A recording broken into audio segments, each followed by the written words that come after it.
Should I move to the chill lounge? I thought we were staying in tournament. Me and Apples. Forensic. So it is live. Apples, what's up with your game screen? Why is it frozen? He just moved to the chill lounge. Oh, okay. Yeah, I can see in his camera that he's not frozen. I'm just trying to make sure that my stream isn't frozen. That must be something he did intentionally.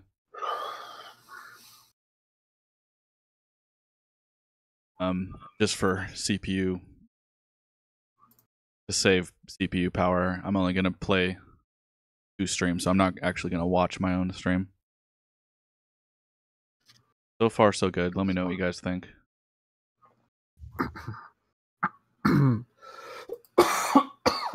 Are we muted or? No. Everybody who can hear me is live. I just muted all you guys on my stream and myself. Funky audio feedback. Who's that? YaBoiApples. Oh, whoa, we're getting some. I muted him. Can you fix your audio?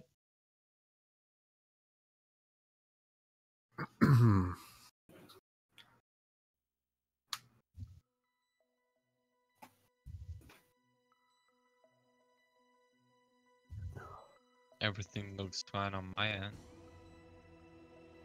Yeah. Apple's screen is frozen. I'd like it if it wasn't frozen. Know that. Preferably. But it's not on my end.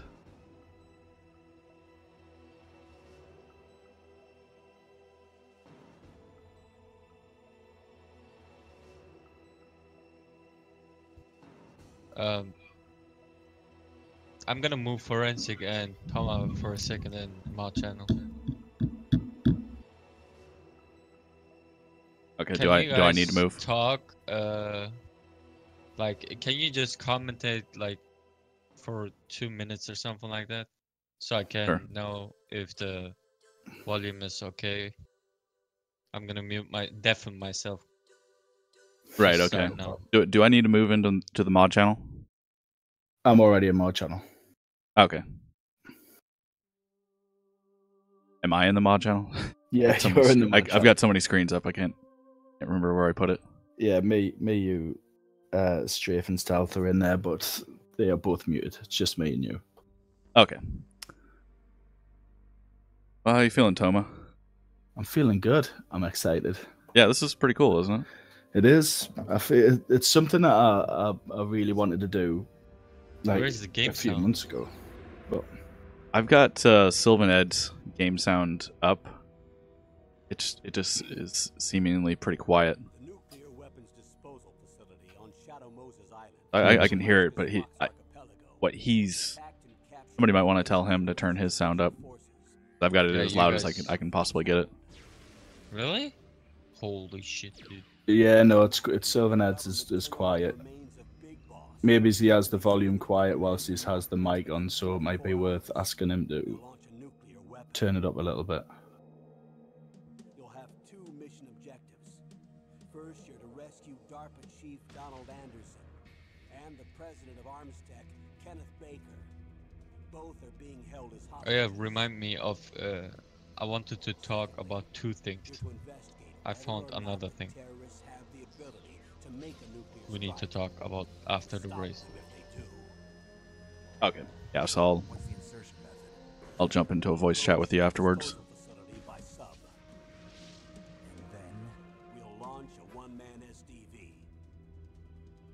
After the SDV gets as close as it can, dispose of it. From there on, you'll have to swim. It does sound like SylvanEd turned up his sound. So throughout the race, I'm just going to try to put the sound on whoever's in the lead, just so it makes sense. Let's go ahead and take a look at the bracket. This is something that I've wanted to talk to you, Toma, about. Got some potential matchups here that could be really, really good. I'm going to go ahead and pull up the bracket on full screen. We'll take a look. Yeah, definitely, for sure. I need to have a look myself, actually. We'll give you a sec for that to come through on the delay that you're looking at.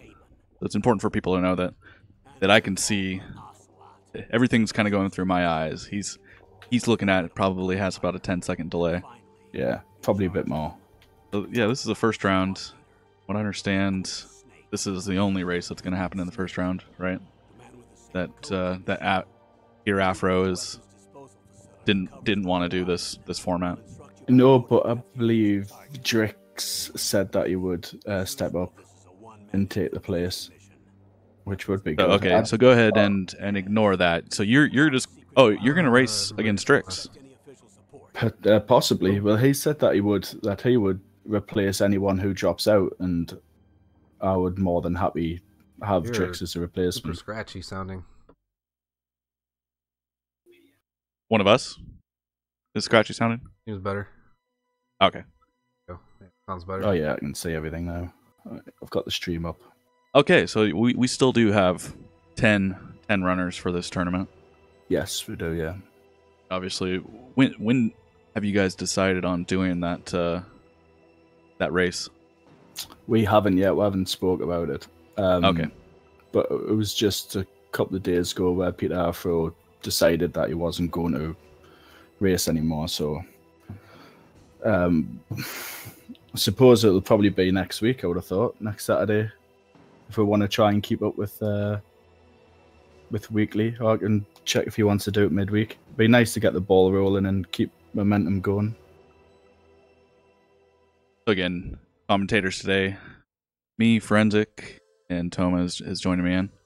Toma's also going to be racing, so he's not going to be able to commentate every race. But as far as the tournament goes, it should be pretty consistent.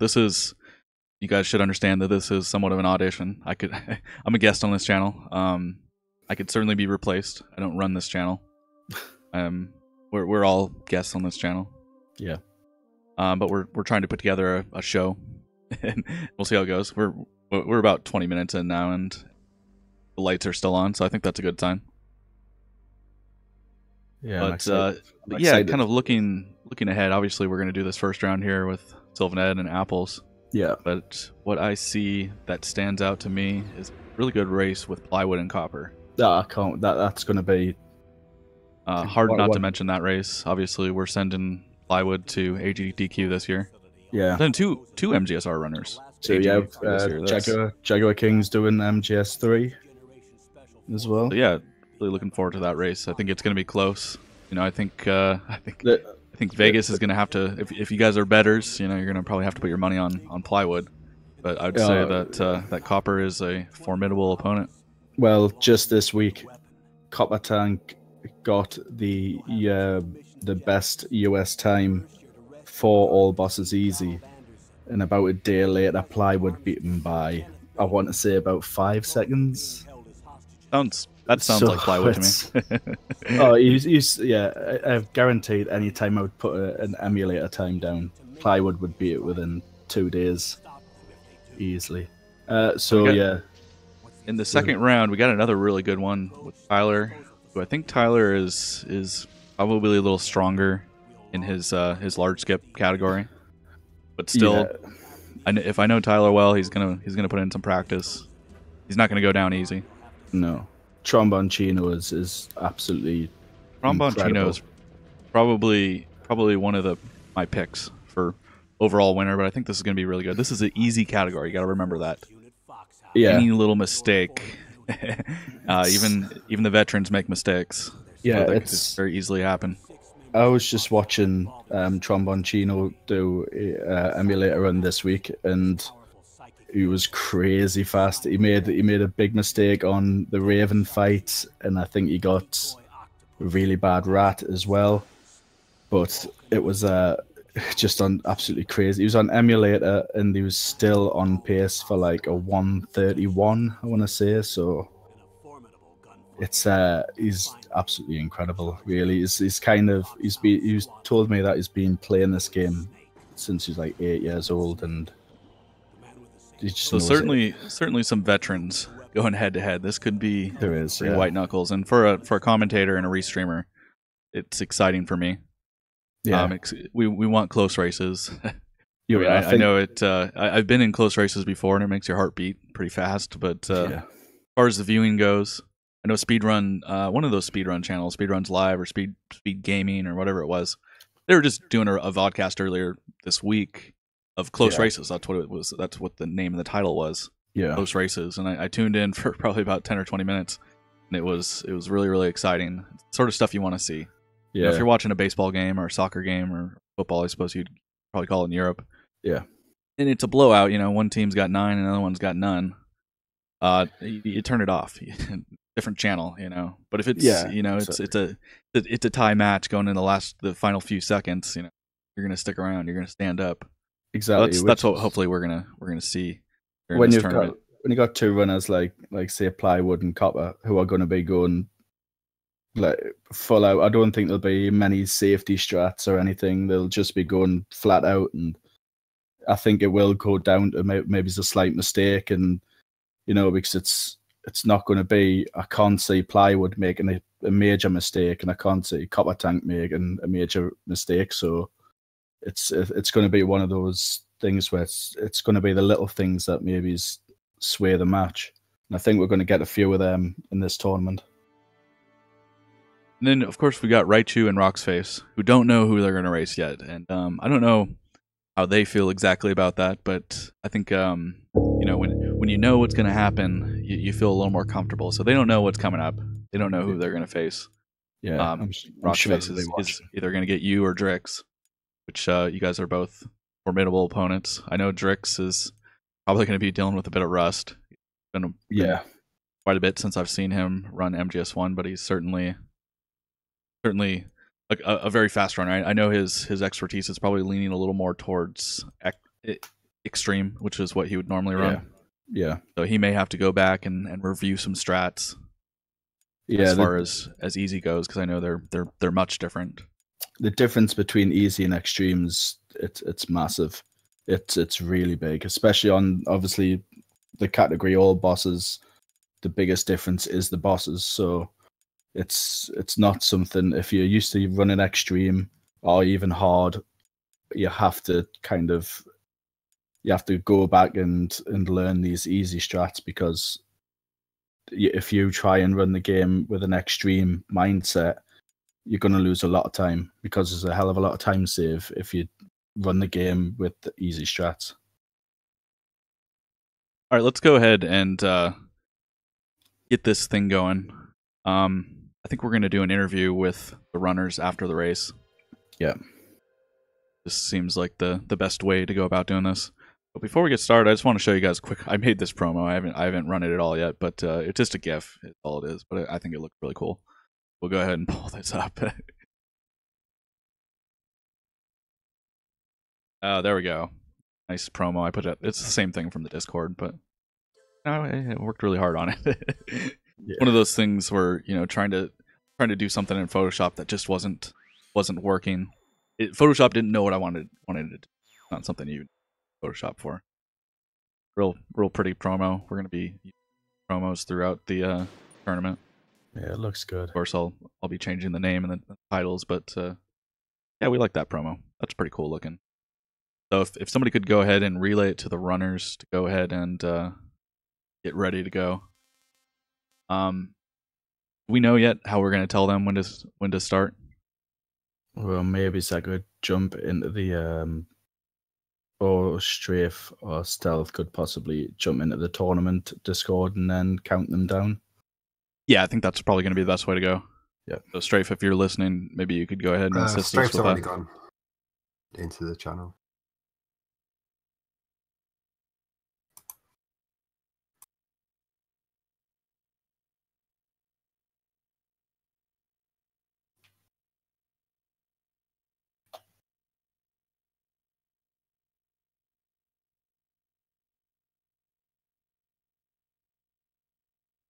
I quite like how the first race as well, it's between 2 new runners as well.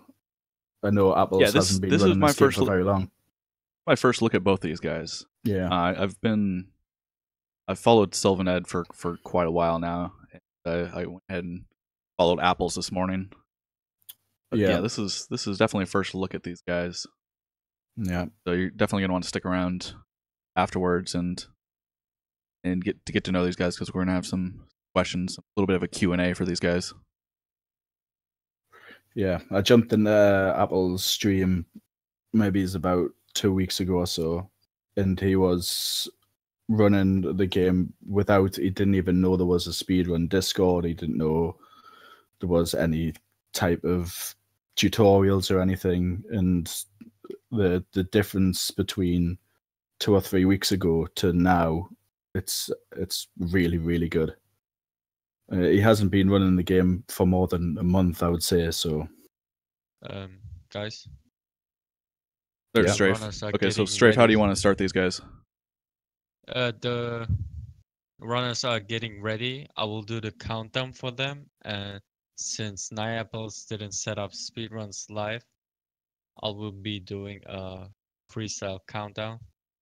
And as soon as they start, the show is yours. Great. Okay. So am Alright. I'm going to be able to hear the countdown, or are you going to be in their channel?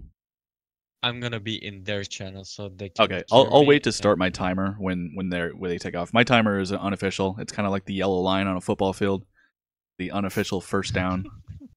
The American Yeah. football analogy. Probably half the guys out there don't understand what I'm saying, but we'll just consider that the clock that you see on the restream is unofficial. I mean, I can move you for 2 seconds in the tournament channel so you get the countdown too. So no, it's yeah. not important. Not nearly as I mean, important you're not as it synced will up be to anyway, them. You know, you have Yeah. to sync up with the video with the delay. Yeah, so I'm just gonna wait for the video to take off, and maybe I hit it exactly. Maybe I'm a few milliseconds off. All right, Yeah. I'm gonna be hopping on the tournament channel again. Okay, yeah, so we're looking forward to this. Go ahead, and as long as they're ready, get them going. Okay.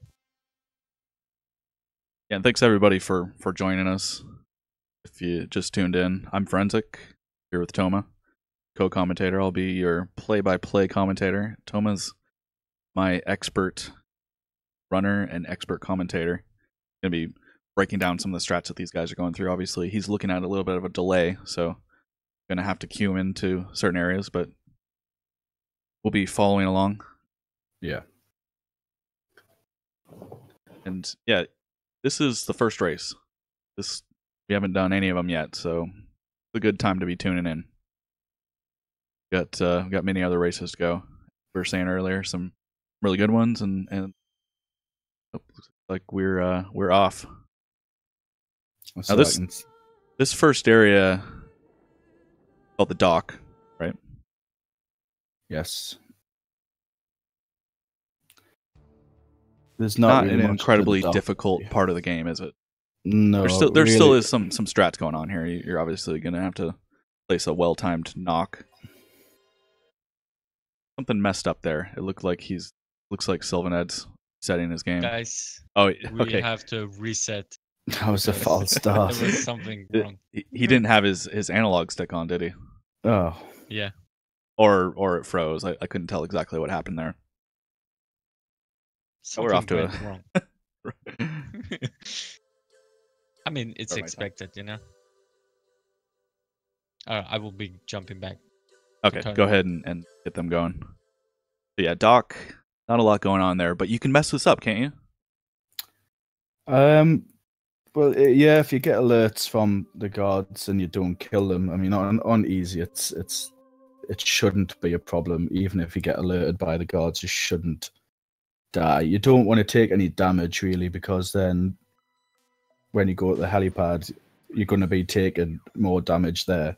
So the best thing to do really is hide behind the forklift in the top right corner and try and do everything without taking any damage or any alerts. Just completely safe. Everything's on a timer anyway, so you're not the elevator won't come down any faster or slower. But it looks like Apples is playing on Integral, right? He is, yeah. He's on. So he's Integral. got the very easy option. Of course, This on the- time, it worked, I think.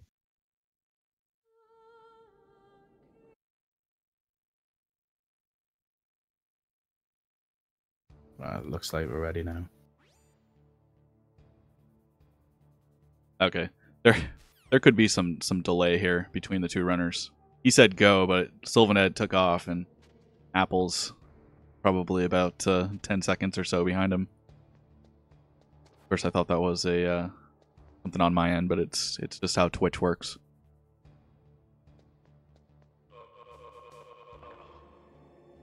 Yeah, so I've got about 10-second delay between the two. I'm not sure if it's between the two guys or if Apple started late. Now, is Apples playing on a Japanese PS2? He's not. He's playing on emulator. Oh, okay, emulator. Yeah. Ed's the one who we've got the audio from right now. The lead changes. Right now, Ed's ahead, but he's got, at least as far as what we're looking at, he's got about a 10-second advantage in the delay there.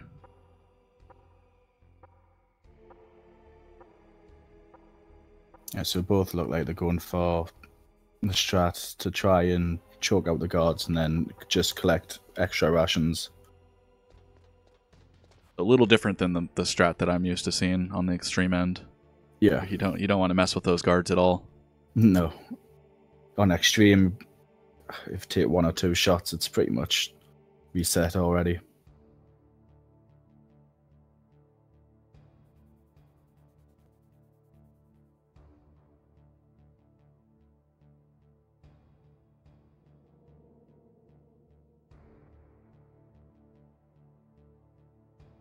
So there's not really much to discuss when it comes to strats, when it comes to the dock.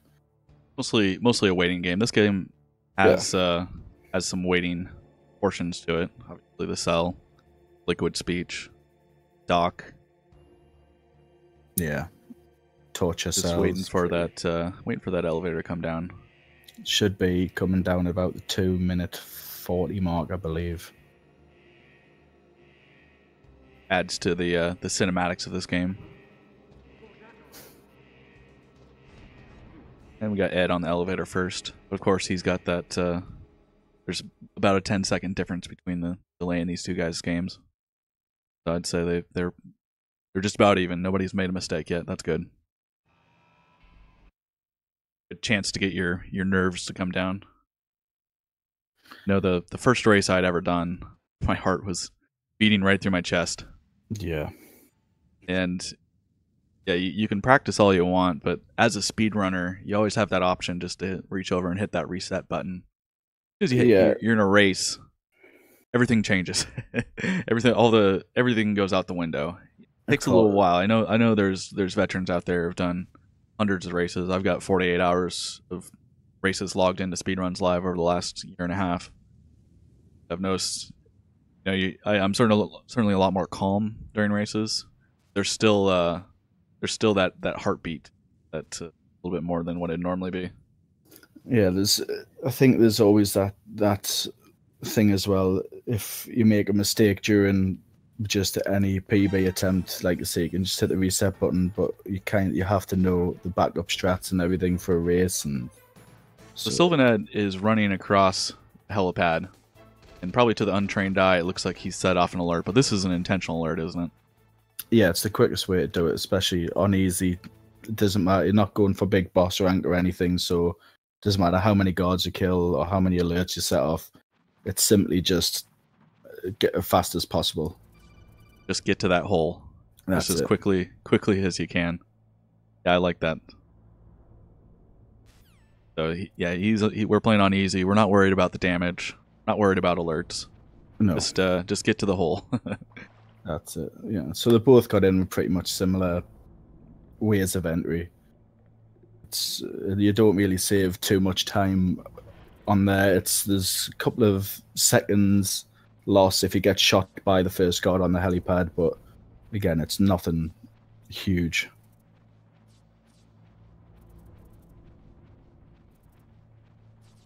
So the next part of this run that probably takes a little bit of skill is the Merrill guard encounter. I know that is it a guard encounter or is it guard rush? I know there's a little bit of an argument about that. Yeah, I say it's on my splits is just Merrill and the guards. Meryl and the guards. Okay, so you just stay out of the controversy altogether. I don't want to be dragged in. Yeah, on MGS2, we're going to call it guard rush. I'm pretty sure that's established. On MGS1, guard rush. Some people say guard rush. Some people say guard encounter. So to each his own. It's a name of a split. That's all it really is. And now on extreme, most guys are going to be going for big boss. So that part is kind of hard. Now on easy, we're just going to be shooting guards, aren't we? Yeah, pretty much just going to be quick throws and shooting guards. We don't expect there to be too much pressure during guard encounter. I'll go ahead and call it guard encounter for the rest of the stream. The only thing that you need to really worry about on the guard encounter is the ammo count, because you want to have enough ammo for Ocelot in the next fight. You don't really want to be going... We don't want to have to rely on picking up extra ammo. So I believe it's 7 shots or 6 shots for Ocelot. So you just want to make sure... when I do it, I normally try and have 8 bullets left. Okay, so you don't want to be just flinging shots around in guard encounter. It's easy. No, not really. What some people try and do is just hit one of the guards with 1 bullet, and then try and have Meryl try and sweep over and then take some of the guards out. But she's pretty blind, so yeah, Meryl's got that shaky grip. She always seems to shoot the same in between the 2 guards, and then she hits absolutely nobody. Then you start taking damage, and then it can get out of hand pretty quick. So on easy, what you want to do is just you want to try and take out the guards as fast as you can without trying to waste bullets. Now this is interesting. I'm not sure how to exactly explain it, but YaBoiApples got out of the cell with the DARPA chief first. He had a 10-second delay. It seemed like he was sitting on that start screen for 10 seconds before the thing loaded. The strat he used in the room with the elevator, he done a faster strat than what Ed did. Ed went around the box and quick through the guard, where Apples just ran straight and used the chaff strat, which threw the chaff off the box, and then that distracts the guards, and you can run pretty much straight to the elevator. Okay, so we're gonna say Apples is in the lead. Visually, he's in the lead, but he's also got that 10-second delay, so that saved him quite a bit of time there. Yeah. So there's Meryl again, completely missing the guards.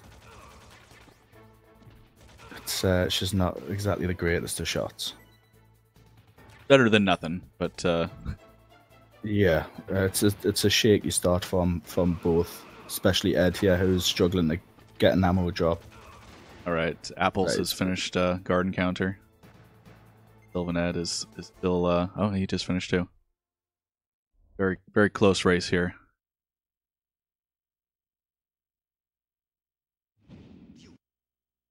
Yep, so you can say Apples has got plenty of ammo, so you'll not have to pick up any drops. Yeah, you're saying you need at least 8 rounds for Ocelot, correct? I believe it's 7 or 8. I'm not sure.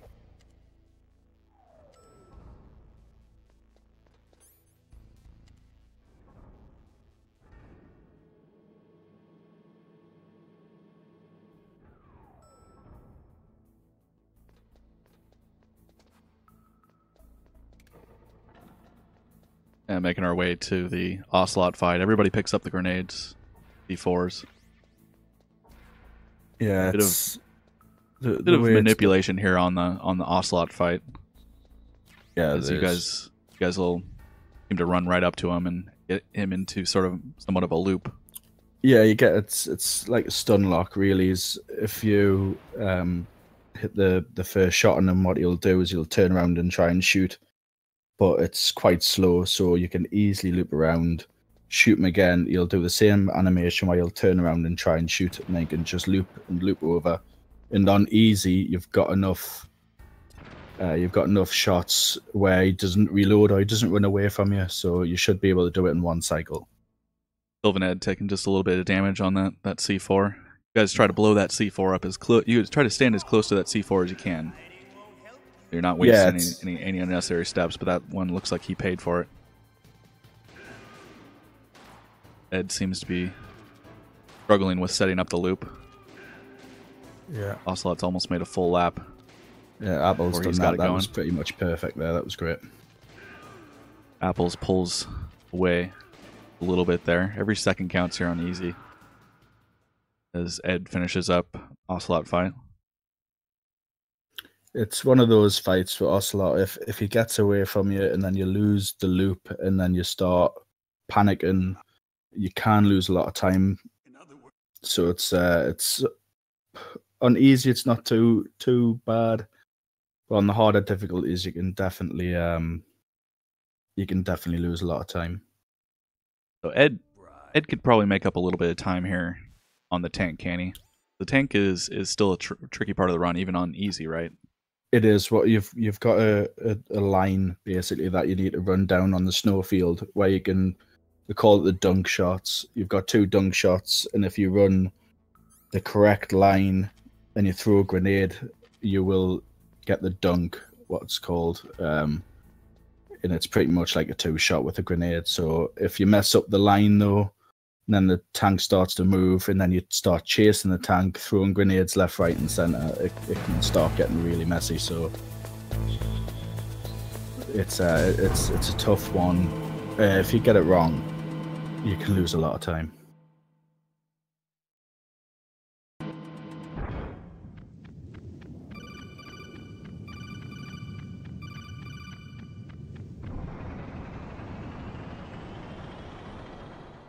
Apple's getting the vent glitch. Pretty straightforward there. I'm going to move the audio over to Apples. His audio is a little bit louder, and he's in the lead. So he deserves the audio icon. Anybody in chat can let me know if this is too loud. Certainly a little louder than Ed's audio was. We don't want to be drowning ourselves out here. South is a little bit too loud.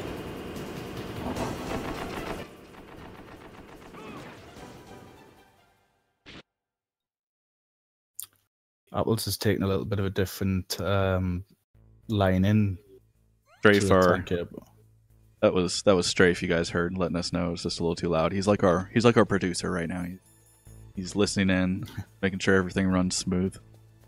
And I think Strafe's already gone, but of course, Strafe, founder of MGSR. In case anybody didn't know that. Obviously, the one who's arranged or giving the green light. This channel that we're on is not new. Somewhat of a legendary channel, and we'll probably get a chance to talk to Strafe about this later, but somewhat of a legendary channel. Some pretty big names used to use this channel back in the day. And of course, you know, I've probably already said it, but we'll say it again. An honor to be on this channel, to be speaking to you guys through MGSR Twitch.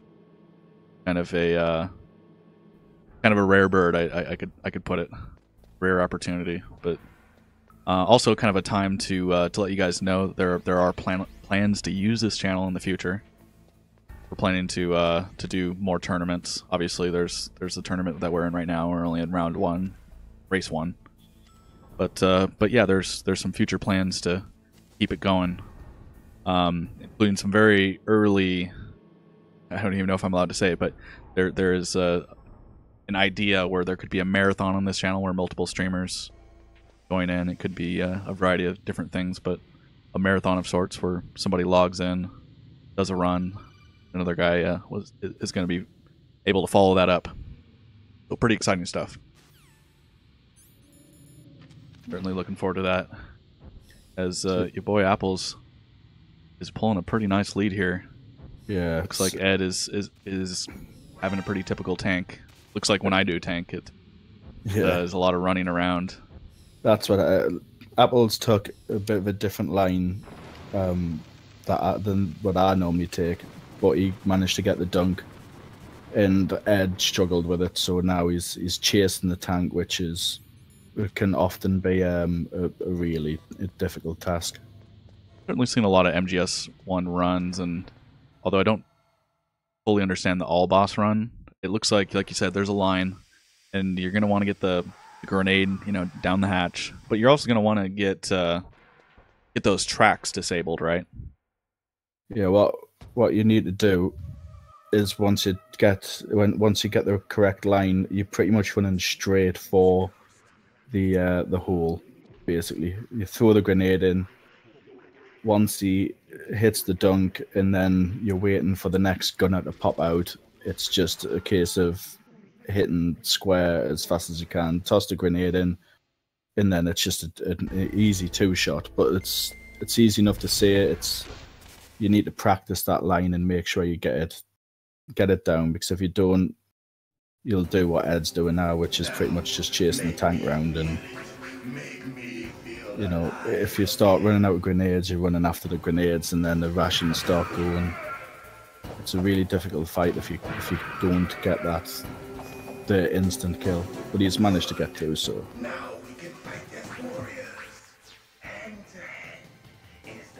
Yeah, Apples has took quite a significant lead now.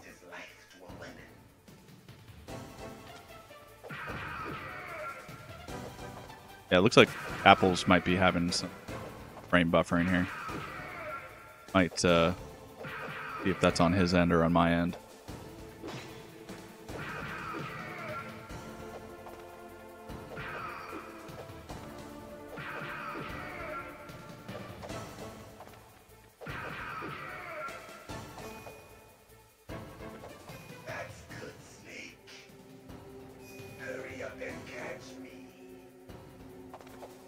Bear with me. It also could be because I'm taxing my CPU power. Looks like it was probably on my end. I was messing with the volume. Yeah, it looks. I think I'm using just about it. I've got a pretty decent rig, but fairly average video card. That's going to be my bottleneck as far as what I can do on this. It looks like it's settled out. He was dropping some frames earlier, but it looks like it's good now, right? Yeah, it looks good. Ed just made a critical error there with his nuke building run, where if you catch an alert when you're in the nuke building, you're pretty much you're in big trouble, where you have to wait for either to die, or you have to wait to be gassed and lose oxygen.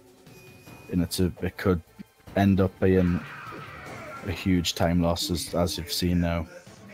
And Apples is actually on a very good pace at the minute, so he's pulling away with. Yeah, this is the first time I've seen Apples in a speed run. Looks like a veteran.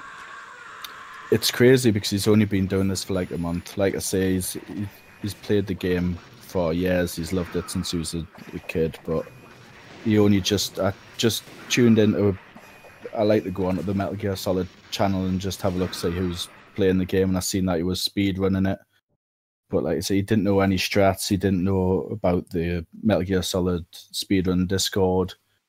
He didn't know anything like that, and I managed to just send links to him. I sent links to tutorials and just give him little tips. He didn't know how to do the vent glitch to skip the Merrill codec call earlier on, and then once he learnt that, he started.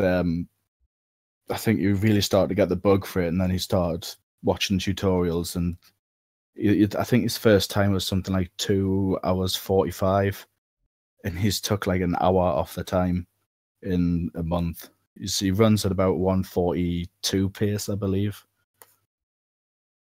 Yeah. So right now, YaBoiApples has got a pretty significant lead. He had a good tank, and that's probably where he got most of his time. But he's had some little strats here and there that have allowed him to pull away.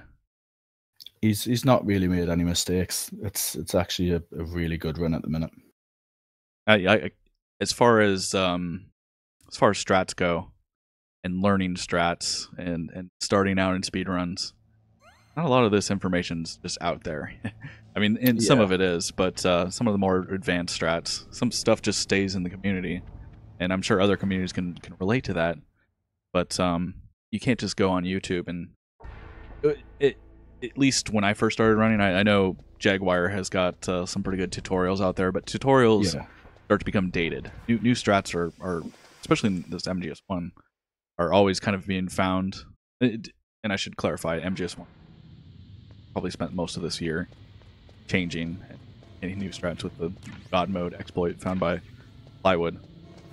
But yeah, even a tutorial that's 6 months old could be outdated. That's on YouTube. So you've really got to be in these communities to know about the newest strats, to know about the newest stuff that people are working on, the newest optimizations. Yeah, that at least for me, when I was learning MGS2, just wasn't out there. You had to go ask somebody who was a runner. That was what worked best for me. Yeah, up until Plywood done an all bosses tutorial, there wasn't actually an all bosses. You know, there was nothing apart from checking world record runs or checking previous VODs, and that was how you done it. You pretty much just had to emulate what faster runners done just to try. If you weren't in the MGSR Discord, you wouldn't really know about the new strats because there wasn't a up-to-date tutorial out there for a while.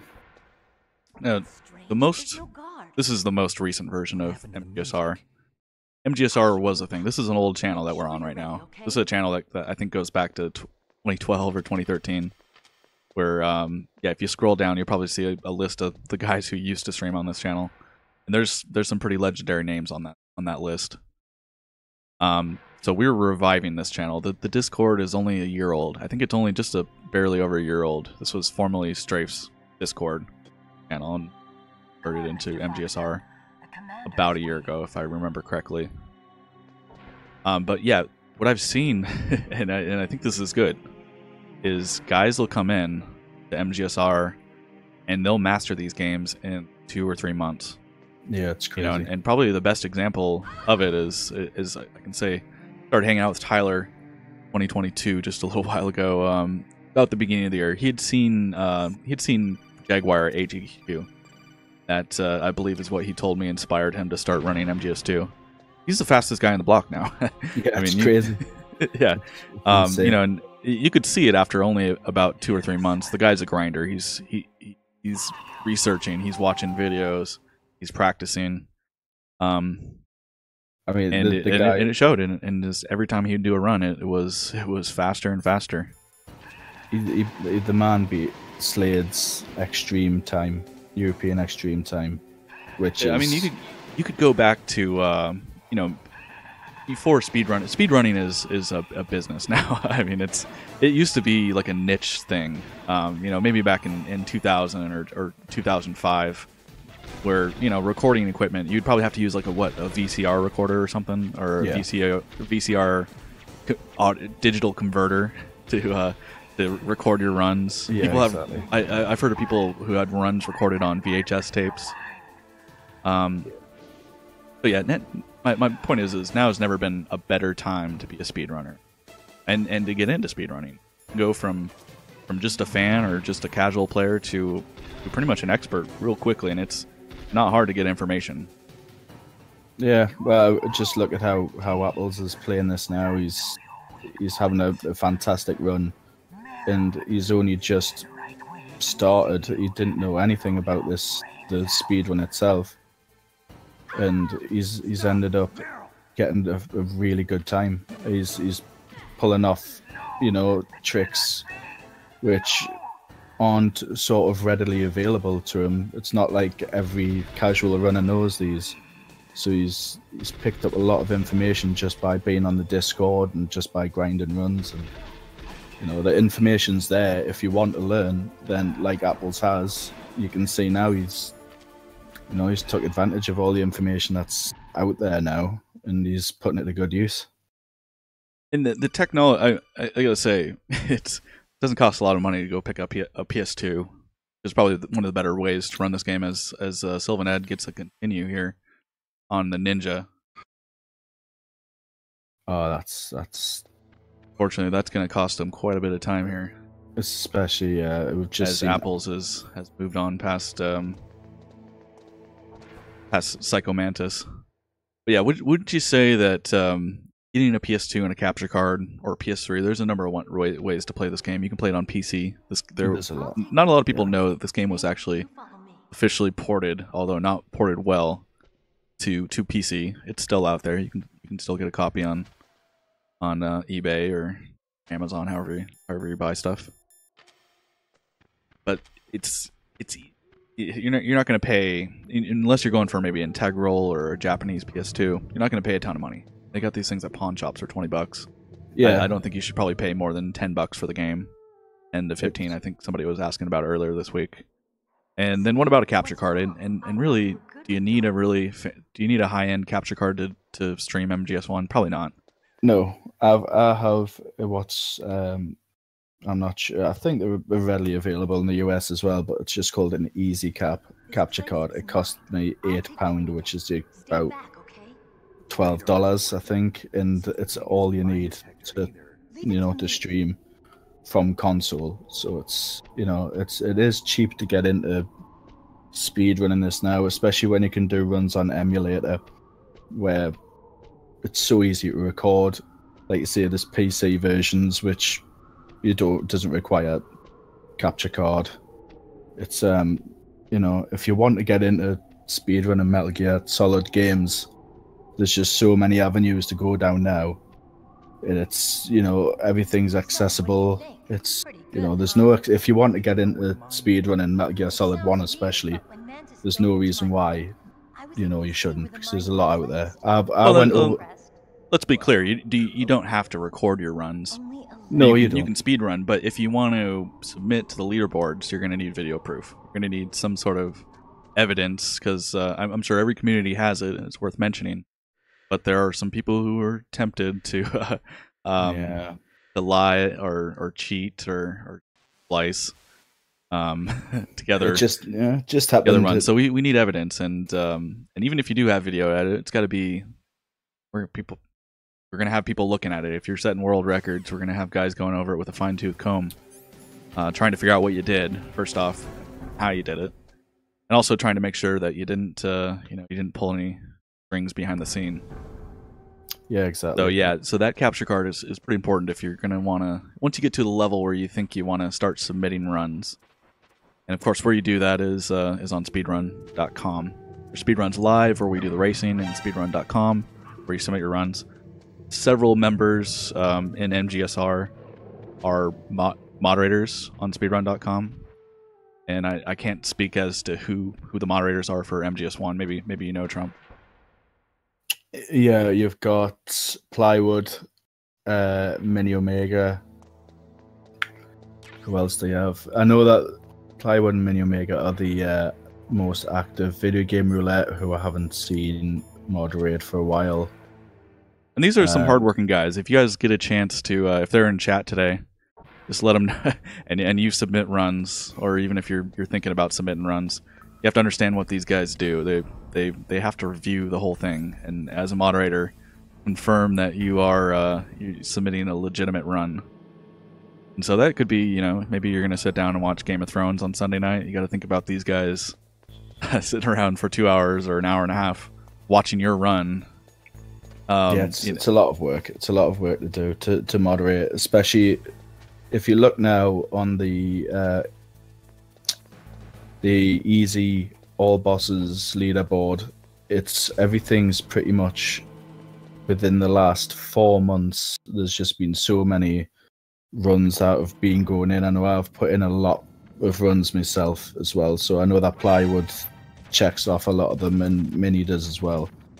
So it's a hell of a lot of work. Yeah, and also when you're submitting a run, what I hear these guys complain about is you're submitting a run. You didn't cheat or anything, but they complain about is clean it up. All those restarts at the very beginning of the run. Yeah, where you're trying to get a run going. Just chop that off. Yeah, I got wrong for that quite a lot of Plywood. So yeah, just so they're not watching 45 minutes of just restarts before they finally get the run going. Clean it up for them. Send them the finished product. But just a service reminder there, as it looks like Ed is going in for his third try on Ninja. Ninja is giving him an awful time today. Yeah, look, Apples is actually having a really good run here. He hasn't made any mistakes, so I think even if Ed was... Now he's going under the lasers right now, and he just set off an alert. I was just going to say, and I'll let you comment on this, that getting the PSG1 in the armory is difficult, isn't it? You're flipping a guard, you're taking a certain line, you're trying to get under those lasers and back out as quickly as you can. I know that that a lot of runs, at least the large skip runs, end in this armory. Yeah, I've just watched Apples the way he'd done it there. Now he'd got the first part. There's a risky strat and a safe strat, and he went for the safe strat, and he'd done everything fine, no problem. But then it was when he was crawling. The problem with the MGS1 controls, if you are crawling and then you hit a wall or you hit the barrel, as you've seen there, you just back up against the wall, and then if just one wrong turn, you'll end up, falling flat, and setting off the alarm is quite, it's quite easy to do. So, Apples, he's lost some time there, but I think he's pretty much got this one in the bag. He's really out on a huge difference. Really out on a Sunday drive right now. Yeah, he's taking in the world. Got the top down, his hair blown in the wind. Good place to be. I know as a racer, you're always kind of it's kind of like if you're like a golfer or you're a race car driver, you're looking behind you. Who's coming for me? How far back are they? Yeah, how are they doing? And yeah, I had a race where I was racing against Tyler, and I think it was just me and him. There might have been one other person, and he got stuck. Tyler's good. I never beat Tyler in race, but he went into Fat Man in MGS2 with limited health, and you really need all your health because Fat Man's going to be crashing into you, shooting you, and so you really need all that health to be aggressive during Fat Man. And he went in with limited health, and you really don't have a strat for that. He got stuck there. He had to do Fat Man probably about 2 or 3 times.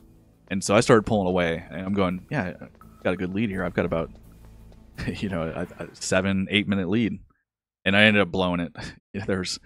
I thought the race was in the bag, and I had a couple of restarts on Tengu 2, and the more painful one was during the raise, because the raise is really, really lengthy fight, and especially if you die towards the end of the fight.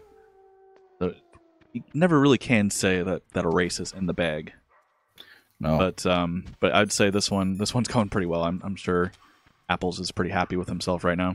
Yeah, it would be, I think, for race experience. I know Apples hasn't raced, especially anyone at MGS1, so I think he should just stick with the mindset now that it's still competitive, and that he should still try and get the best time he can. And he may not. I don't have his chat pulled up, but he may not know in the lead. Exactly. He might not. I know from my own experience, if I have everybody in chat, we're all relaying to each other where we're at during the race. Yeah. But there's been many races I've done where I don't have anybody in chat with me. I'm just kind of relying on the viewers to let me know who's ahead or who's behind, how far ahead you are. And the viewers don't update you all that much. No. Apples is on Sniper Wolf now, and he's had a really good start. An insanely good start. Yeah, so he's putting down a good run. He doesn't know how far ahead he is. He's just had a fantastic Sniper Wolf fight there, which could be really difficult. So he's on fantastic pace here, really. Now, of course, since he's playing on Integral, he's going to allow this. The main difference between the games is that you don't have to listen to the liquid fight or the liquid speech towards the end. Is that correct? Yes, there's the second phase of Metal Gear. After you defeat Metal Gear, you have the liquid speech, which is basically it's unskippable in the US and PAL versions, but on Integral you can skip it, and it saves 2.5 minutes, which is obviously gigantic. That's significant. It's very, very significant. So. Which so yeah, is that game, Integral on the a fast disc PS2, probably the best way to run this. well, that's Would you say? why I'm top of the leaderboard. Really, I'm not the best player, but I have a Japanese PS2 and I've got Integral. Now they don't just give those things away, do they? The Oh, Japanese no. PS2s are It cost pretty me a lot expensive. it cost me a Yeah. lot of money to pay to win, basically, to get to the top of the leaderboard. I know. But, I know Plywood is in the process of trying to acquire one. Plywood was he came to my town, Seattle, over the summer, and he found it was a video game import store, and he was able to get a copy of Integral for pretty good deal. I don't remember exactly what he paid, but I think probably about $20-30. But yeah, the more expensive part would be getting that PS2. yeah, I think all in total I paid probably about $100 for everything. That was just an investment I was willing to make, and it's it's not something that I would recommend. If you just start running MGS1, never feel like you have to buy a Japanese PS2 just to try and put decent time in, because if you look at the leaderboard, there's only 2 Japanese PS2 runs, and there's still some very Plywood's times and Copper Tank's times are extremely good, and they're both ran on the US version PS2 with fast disk speed. So the leaderboard it clumps you guys all into one category, right? It's just the release of the game. It does, yeah. It's it includes Integral and the standard MGS1. Yes, it's got all of them. So you've got PlayStation 2, you've got PlayStation 3 there, you've got the Japanese version, the US version, you've got emulator now. Emulator is now integrated within console.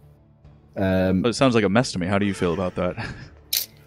Or is this still somewhat of a debate between the community? It's only recently just came in, but I don't mind having emulator in the same category as console. I don't mind that. But there is, because truth be told, Plywood is so much better than me. It's the all bosses category. He could, if he had the same stuff I had in terms of a Japanese PS2 and a copy of Integral, and he was playing on it right now, he would probably be 2 minutes faster than what I am anyways. Or at least from what I read on his Discord, he's got one coming. It may already be here, but he's had trouble trying to get them in, I know. Yeah, the first one didn't quite work out. Something was wrong with that Japanese PS2. Yeah. It was it's not like you can just turn up at any sort of second-hand game store and pick one of these up. They're not. If you're not in Japan buying a PlayStation 2, it's kind of a shot in the dark as well, especially if you're buying off eBay or Amazon. You don't truly know what you're going to buy. So I know Plywood ran into a little bit of a bad. It's not just PS2. speedrunners who are scooping these things up.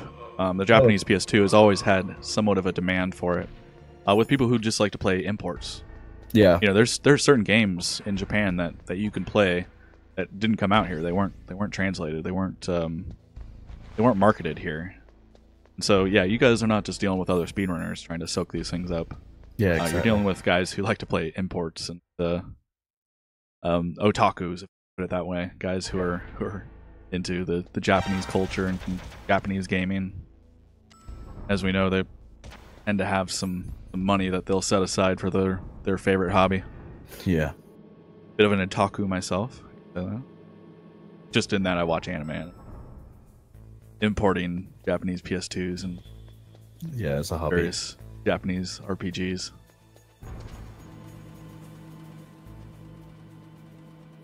It looks like Ed's on the right track now after beating the ninja. Did finally make it out of ninja. I think that was three tries. Yeah, I mean, Apples is having a really good run here. He's just got out the torture scene. He's making his way back to the nuke building. And I bet if he had his splits up, I think you'd probably be close to a personal best, or you'll be ahead right now.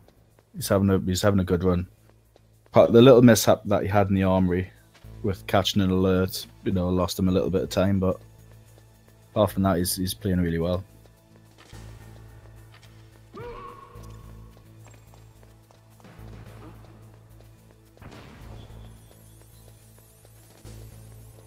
So how long have you been speedrunning MGS1? I've been speedrunning it. I could probably tell you, actually. I think the way I got into it was watching Slade.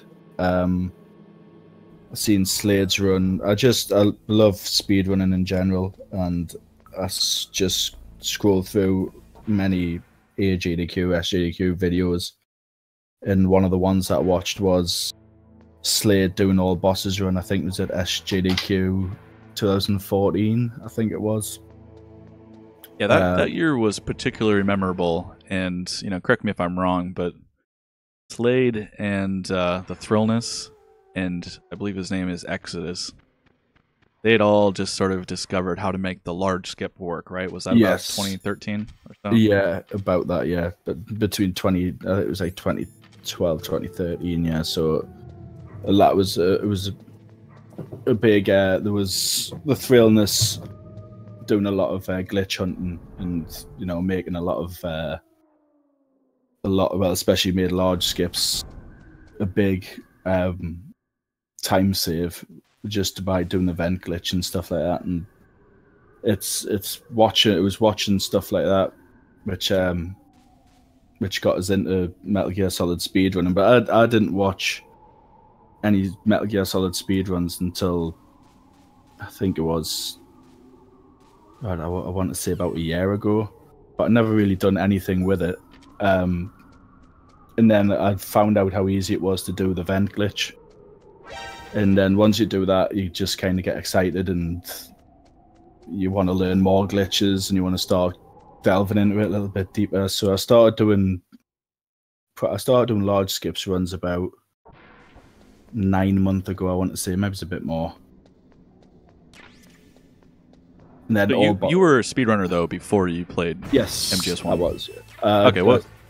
I'd done Ocarina of Time quite a lot. I'd done Pokemon Red as well. That was the big one. Pokemon Red, that's a lot of RNG, isn't it? A hell of a lot, yeah. Which made I got respect for those guys who can deal with RNG. Yeah, got to keep a cool head. A lot of resets. Yeah, exactly. It's a quite reset-heavy game. Which MGS can be when you try and get the better times, but it's quite the all bosses categories is really lenient when you're starting out, so it's quite a nice one to start. We know once you start learning MGS1, it's not it's not really a frustrating learning curve, if you know what I mean. It's the progress that you make just by learning little tricks. It's satisfying to do. There's not that much RNG which will make you get upset at the run. It's not like an Ocarina of Time. There's a big one where it's trying to get at 100%. It's trying to get the heart piece from Dampé, and that can waste just so much time. On Pokemon, there's a fight at the end where it's basically a shot in the dark whether you can actually get this one hit or not. If you don't get it, then you're dead, and then you reset again. There's not really anything like that in Metal Gear Solid 1, which makes it quite a nice... Yeah, MGS1 is not going to have a lot of RNG. I know the rat. I can't think of too many other instances. We used to have the crane RNG was a thing, but there's... we found out that you can just blow it up. Just keep some sting ammo back. You can use grenades. You can use Nikita. So you take the crane out of it, and then you're not waiting behind the crane. Now is that a relatively new strat that guys are using this year? I'd known about that, but I didn't know that the speedrunners were using that strat, and maybe you can explain why. It's with large skips, you don't have the stinger available to do the trick.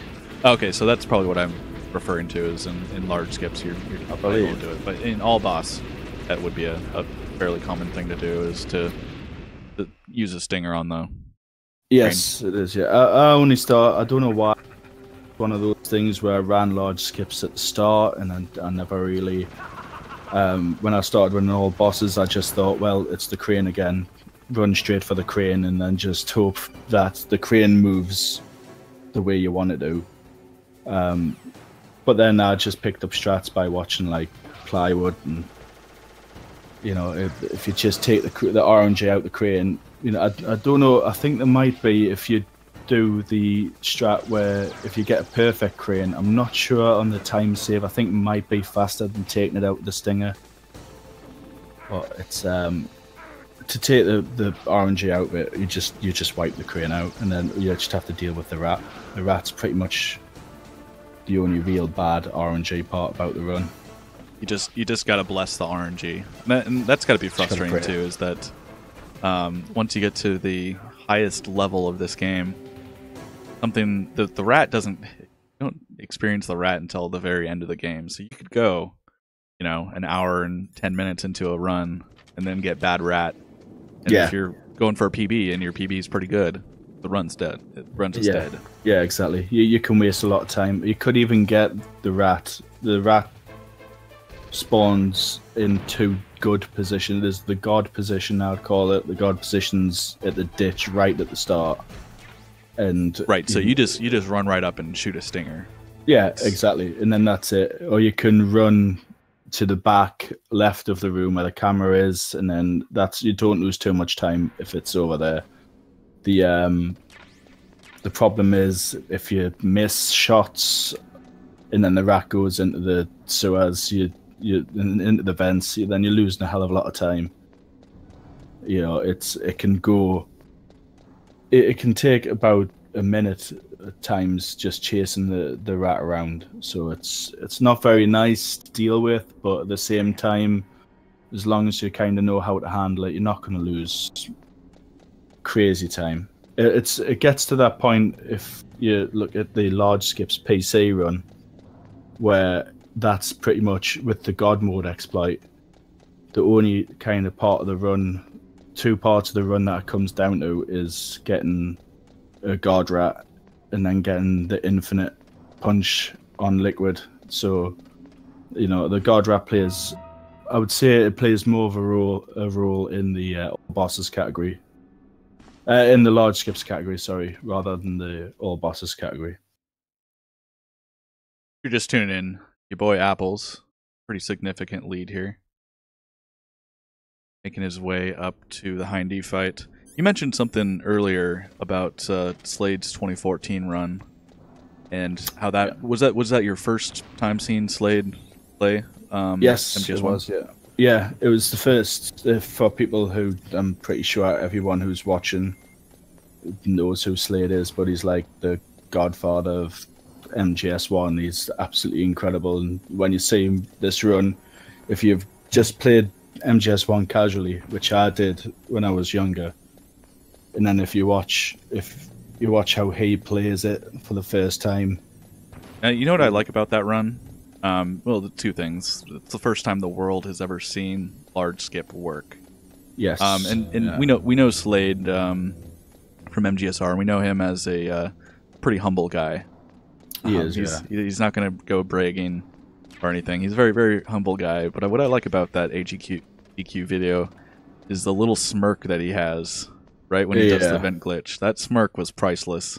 Yeah. Just a little bit of, he knows what he's about to show the world. Yeah, it's great. It's great that it's the time that it takes is, even if if you take the large skips out of it, just the movement that he does, the little intricacies, just it's stuff that I can't pull off. Doesn't matter how much I practice, but it's just something that he just does it so easily, and he's makes the game look incredibly easy when it's not. It's a difficult game, and the way he plays is. There is a progression video for MGS1 now, and it was made by one of our own from Discord. His name's the Englishman. Maybe if somebody can give him a link in the tab. He's not streaming a whole lot, but right now he's doing YouTube review videos. He was also pretty well known for doing the MGS1 Taz. and also MGS1 VR Taz, which we watched earlier this year. Really, really cool stuff. So he's a Taz guy. He's doing YouTube videos right now. But if you get a chance to go on YouTube, look up the Englishman. He did the progression video for MGS1. All communities need these. These are not easy to make. I can say that I'm pretty good on the mic casually when I don't have a script, but I tried to read a 45-minute script on a YouTube tutorial that I did probably about a year ago. It took 30 takes, I kid you not. Yeah. So, got a lot of respect for the Englishman through what he's done with Taz for MGS1 and MGS1 VR. Also, this progression video, it's probably... it's incredible. I've seen some of the progression videos for, Super Mario Brothers, and we just didn't have one until recently. So the history of this game and of speedrunning this game is really, really interesting. And so, yeah, if you haven't seen it, go check it out. The Englishman, MGS1 progression, speedrun progression. And that reminds me. So that smirk on Slade's face, he's just about to show the world something incredible. He can't even contain it. For a humble guy, he can't even contain his excitement. Yeah.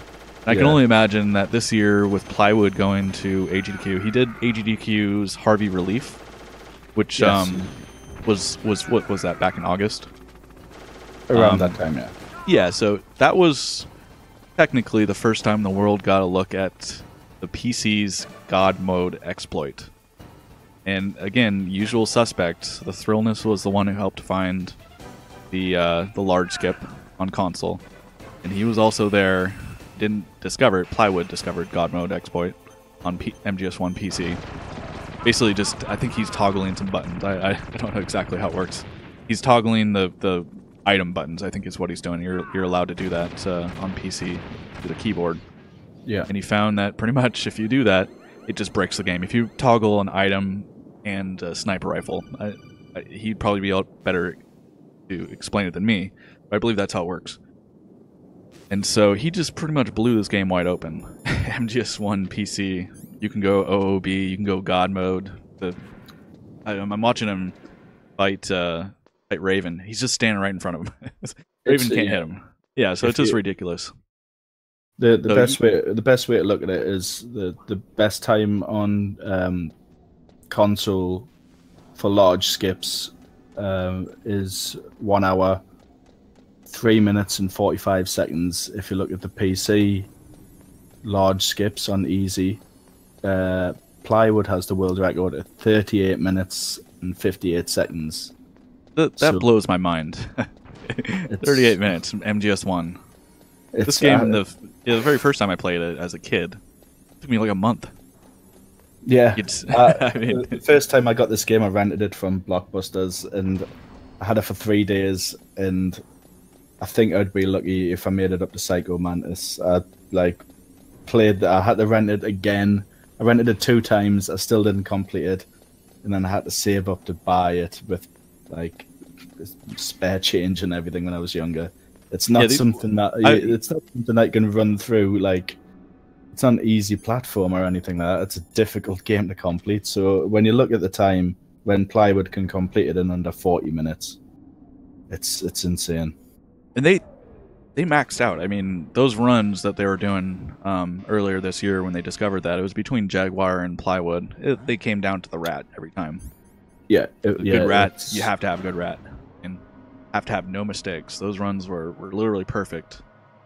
So to put it all in perspective, the run that Jaguar and Plywood were grinding over was the extreme big boss rank large skips, and they were both swapping times. There was like every couple of seconds, every couple of days, a new time would go in. But then if you look at it now, pretty exciting time to be a viewer and watching these guys really grind the game out. 2 MGSR members. Both these guys are going to be at AGDQ this year. Yeah. That's Plywood _ on Twitch TV and Jaguar King. Is that how you... The Jaguar _ King? I believe so. Somebody in chat might be able to help straighten me out on that. So yeah, Jaguar King. I mean, we couldn't be sending any of our better guys. As far as MGSR goes, we're sending our best. No. A lot of guys submitted. I know every year everybody submits runs, and you hope they choose you. And yeah, we weren't sure after last year's AGQ, technically still this year, it's in January. But after doing MGS2, what Jaguar told me is that they would accept another MGS game, but it couldn't be. They didn't want to do MGS2 again because they've already done that. They did it earlier this year. Yeah, and they wanted, from what he told me, they wanted the high difficulties, some extreme or Euro extreme. So what they ended up taking was Jaguar's Euro extreme MGS3 run, and Plywood's PC extreme run. Yeah. So yeah, this is both like getting the high ranks. Yeah. Yeah, just like Slade. Each their own, right? They're different runners and different consoles, but Plywood, I gotta imagine, is pretty excited that he's gonna be explaining to the world how he broke MGS1 PC. Yeah, I think I can already imagine chat's gonna be going crazy to try and explain the glitch to someone who plays Metal Gear Solid is difficult enough as it is, and then he's going to have a hard time explaining it, I think. But people who are watching it for the first time are just going to be sitting there with the mouths wide open and just. Typically at AGDQ, you have your runner and you have somebody on the couch who can explain what you're doing. Yeah. I don't know if Plywood's going to have that guy unless it's Jaguar. It should be. It should be. Yeah, it really should be. I think they're going back to back. I don't see why they wouldn't sit on the couch for each other. Obviously, we were very excited to have Carson and Carsey. We'll call him Carsey. Yeah, we got Carsey sitting on the couch with Jaguar last year. That was a total surprise. I didn't know until the very last minute. But he obviously he knows the game well. He knows speedrunning well, and I thought he did a really good job co-commentating with Jaguar. But yeah, that would make me nervous if I didn't know. If I'm going to AGDQ, I really can't even imagine. My nerves would ever be able to handle something like that. So respect to guys who do go to AGDQ and run in front of thousands of people, hundreds of thousands of people for that matter. Yeah, I mean, especially and keep a cool temperament. That's got to be the hardest part. Well, you just have to look at what happened at I think it was a 2016 SGDQ where Jaguar done MGS2. Well, that technically was this year, 2017, but it was in January, so it was about a year ago. And what Toma's referring to is Jaguar losing his audio. It wasn't actually there in the first place. Yeah, so the way MGS2 is mixed is the way MGS2 is mixed is kind of like for surround sound. So he had some of the sound, but he didn't have all of it. And he started to figure it out right away once you got to Olga. And there's certain audio cues throughout the game. You can't just play this game. There's visual, audio, and audio cues throughout these speed runs, and without them, you're pretty much on a boat without a paddle. You gotta have them. So they, in front of 100,000 people, I think it was 180,000 people were watching that MGS2 run. They had to sit there and do some technical difficulty stuff, and I felt so bad. He kept his nerve all the way through, and he still had a fantastic run as well. Yeah, now Jaguar, that was not his first rodeo. I think it was his first AGDQ, but he's been in front of big crowds before. Jaguar's done the NES marathons, so he's been speedrunning in front of large groups of people for quite a while. So yeah, he kept his composure, and I couldn't be any more proud of him. And overall, most people remember the run as being really good. There was a lot of people talking about the various skips and things that the guys in Discord, of course, we know about it, but there were some things that people who are casual viewers probably didn't know about the game. There's some things they probably hadn't seen before. Yeah, that's always kind of the best part about AGDQ is reading the chat, reading the comments, other Discords, Reddits that pop up based on it, talking about the various strats and the various techniques that we use during these runs. But yeah, AGDQ is really a good place for Plywood to debut his God Mode exploit, and I think they're going to go crazy for that. Yeah, they should do. We're looking forward to it. YaBoiApples is just took out the crane with the stinger, which is what we're discussing before, which takes out the RNG of this room, where you'd have to crawl up against a wall, and then, you know, if the crane was in a bad position, it takes forever just to try and, you know, you have to wait for it to pass before you can actually start moving. So, right, the controls in MGS1 are pretty limited. You can't when you're crouched, pressed against the wall, you can't move. You're stuck there. Yeah. It doesn't have the ability or the technical skill to like you would in maybe MGS2, where you can be crouched and moving. Yeah, and people don't think about that, but in MGS2 that was a new feature. So Probably not one you got too excited about. You probably just thought that could have been a thing the whole time. Apples is having a good run here. He had a little bit of a sniper wolf too, but that's also what I would consider RNG. There's something that you can do called juggling, where it's you have shots in between, where sniper wolf runs between trees, and that can speed up the fight. You can also use your stinger missile to aim when she is hiding behind the tree, which will then get her moving and running again, and then you can start juggling. So there is ways to speed up the fight, but it's sometimes it can get difficult, and you want to try and keep stinger ammo back, so you can shoot the crane to take out the RNG, and then in the following room. So it's not. I've lost a lot of time on that fight, and you can see why. In a race, especially, that's going to be one of the big swinging points. Definitely, two good runners can be going up to that fight at the exact same pace, but it's very easy to lose time, not through no fault of your own, really. As SylvanEd just finishes up on Sniper Wolf, Yeah, like Apples is making his way down to Raven. Yeah, Ed's having a difficult time of it, but I think you'll learn from this though, and you'll come back and hopefully do some more runs. Yeah, again, if you're just joining the stream, I'm Forensic, and I'm joined by my co-commentator, Toma. Toma's going to be in this tournament later on. This is only the first round, first race. Got plenty of tournament to go.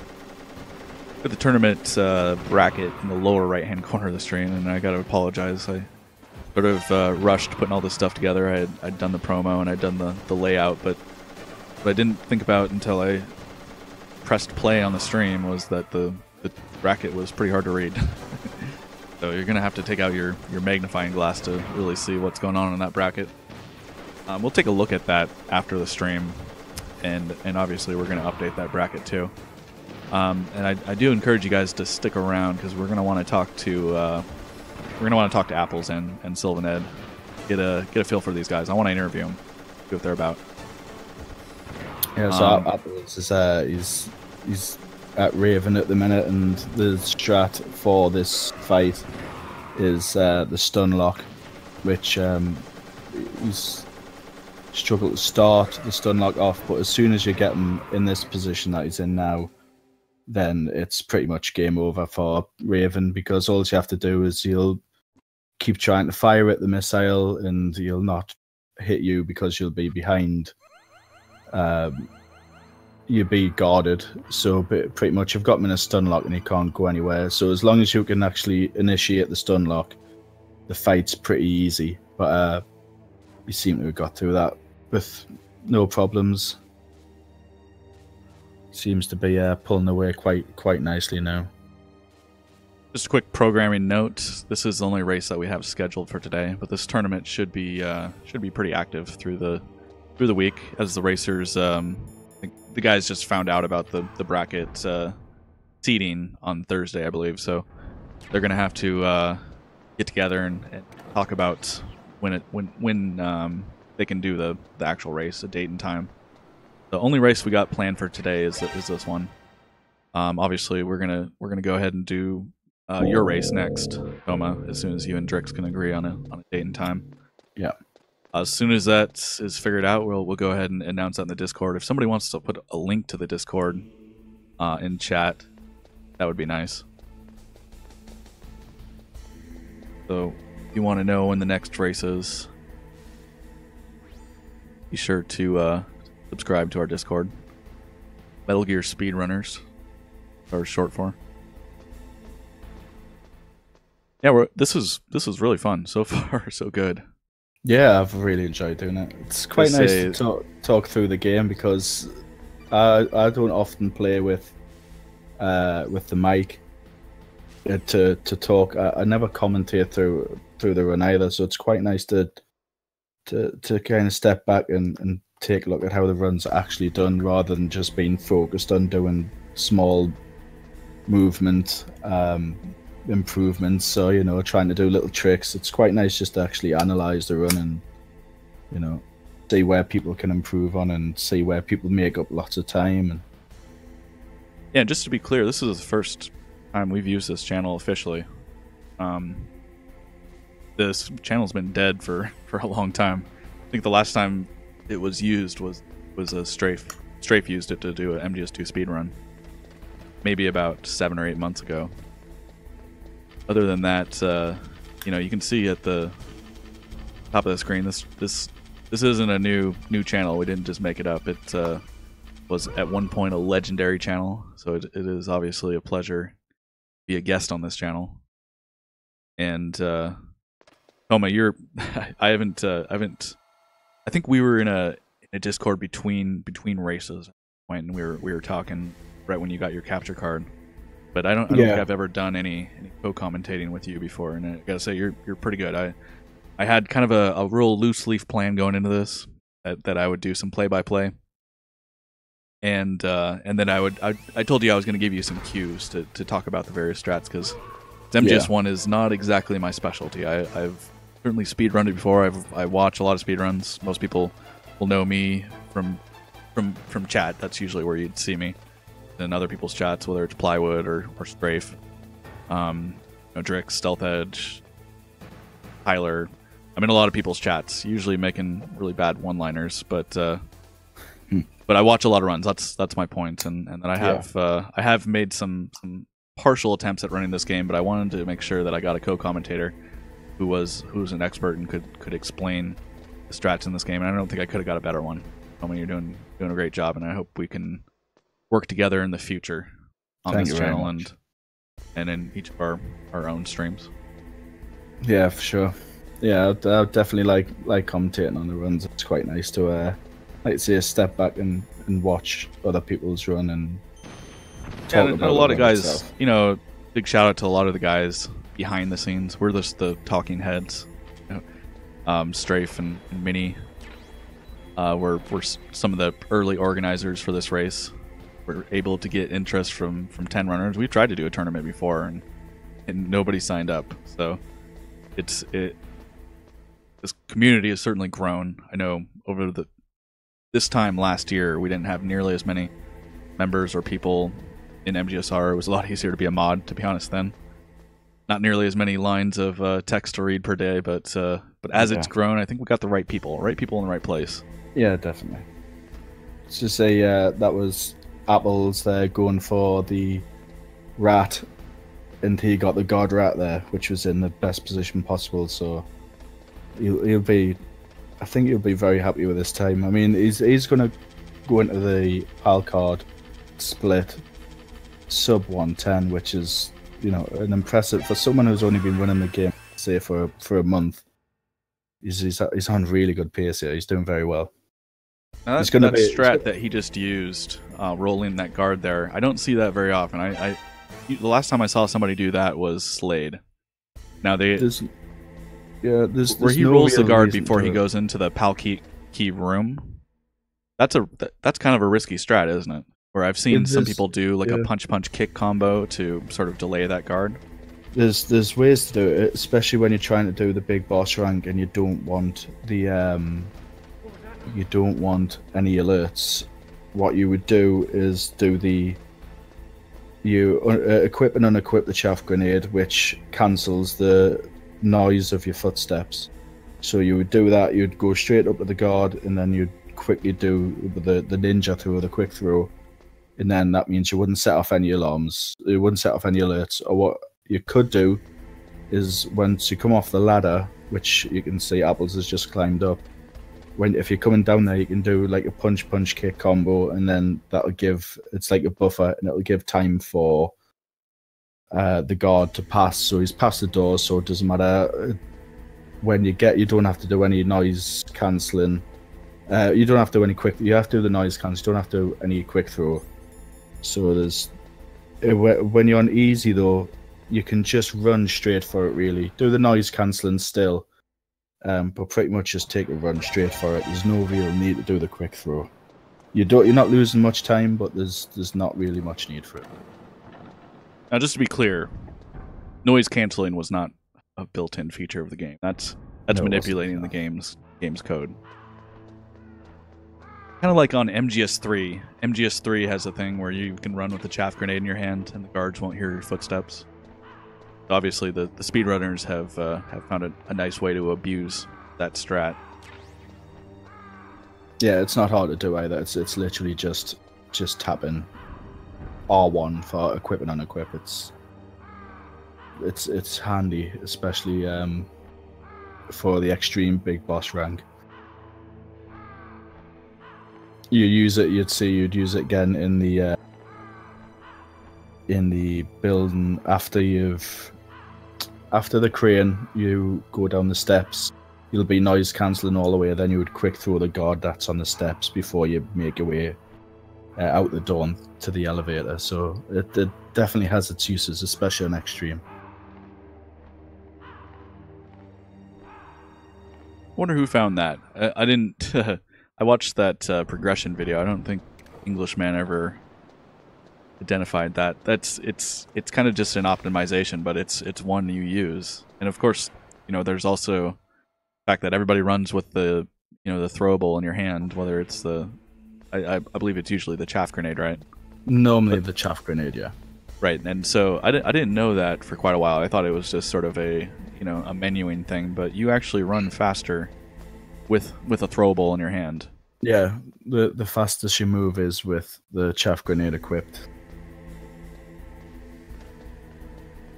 So Apples is just, well, it looked like he was just sitting wasting time, but he's actually got the PAL key card, and he's now got the blue version, the cold version, where you have to wait a minute in the cold area. And you guys who run this game regular basis, I notice you don't have to even check the card key. You know when it's cold. Yeah, now, is that an audio cue that you're listening for?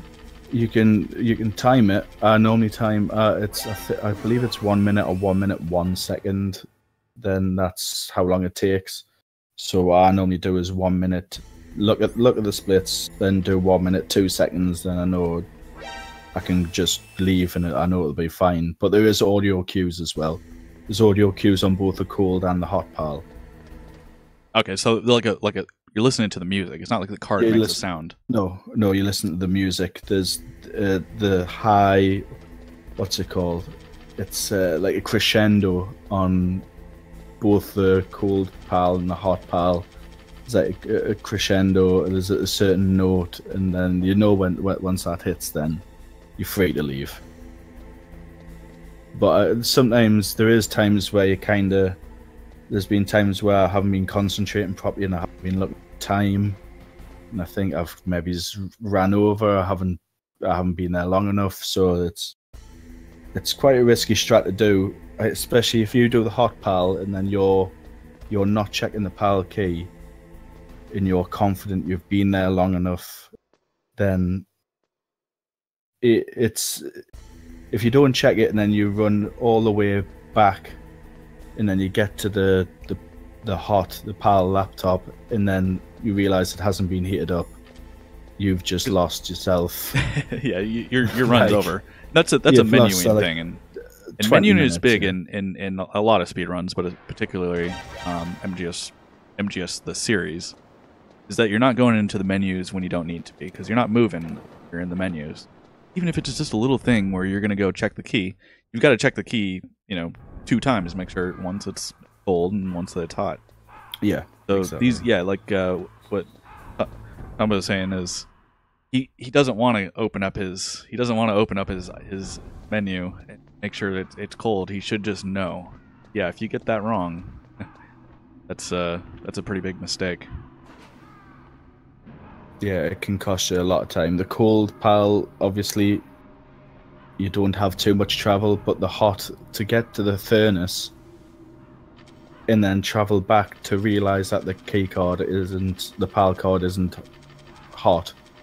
You've lost, not only have you lost like 10, 15, I don't even know how long, a crazy amount of time, but there's no way that the run can continue. So in a race setting, I'd be surprised if Apples. A lot of people are quite confident. I don't think you'll see guys like Plywood or Copper check the cards. I think they would be confident enough. They've ran the game long enough. But for the guys like Apples and Ed, SylvanEd, who's just started out, really checking the key card can be now Ed is right now. He's making his way across the catwalk, and casually, the way I'd do it is I'd probably snipe those guys. But he's just running right at him. He's going right down the middle of the catwalk.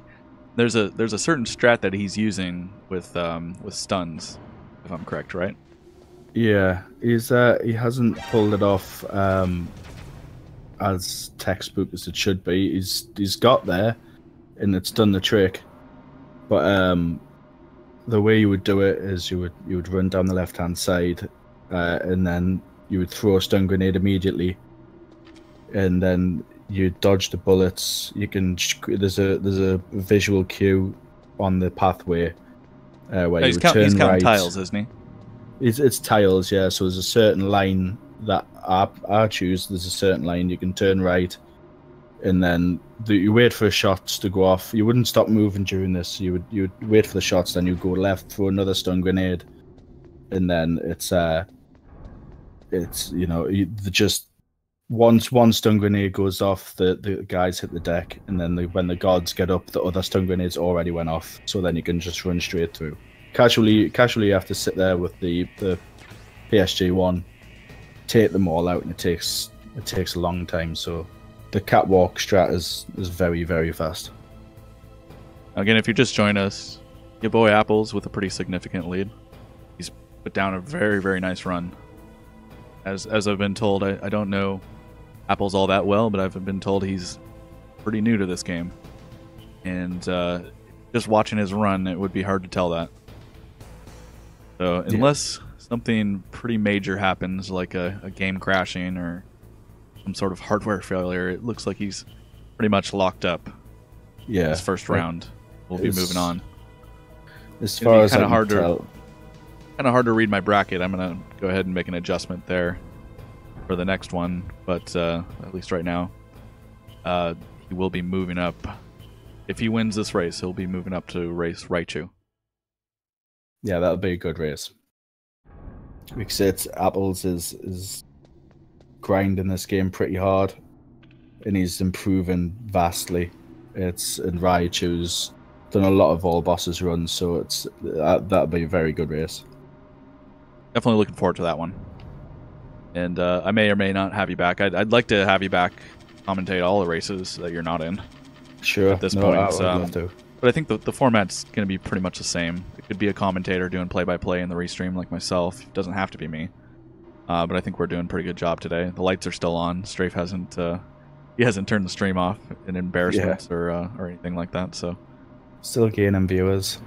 Yeah. And again, I'm Forensic and he's Tomba.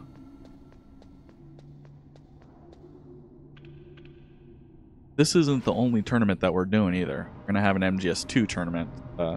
Still haven't done registration for that, but you're an MGS2 runner out there, or you're a new runner looking to learn about MGS2. Go ahead and join that Discord. That's MGSR.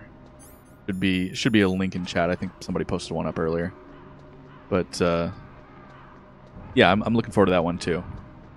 Yeah, there's as far as like the popularity of these games go, MGS1 really popular, MGS2 just as popular. So I expect there to be just as many people registering for MGS2 as well.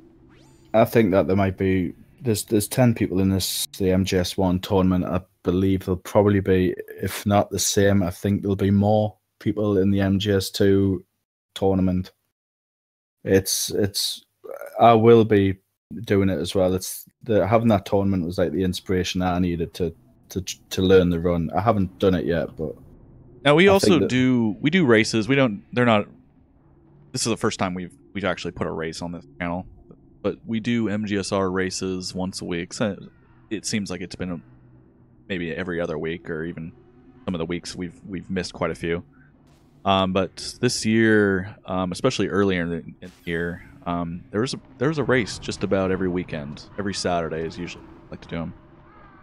And so yeah, if you hang out in MGSR and you go into the race channel, you guys will be talking about it earlier in the week. There is technically an official registration that we'd like people to fill out.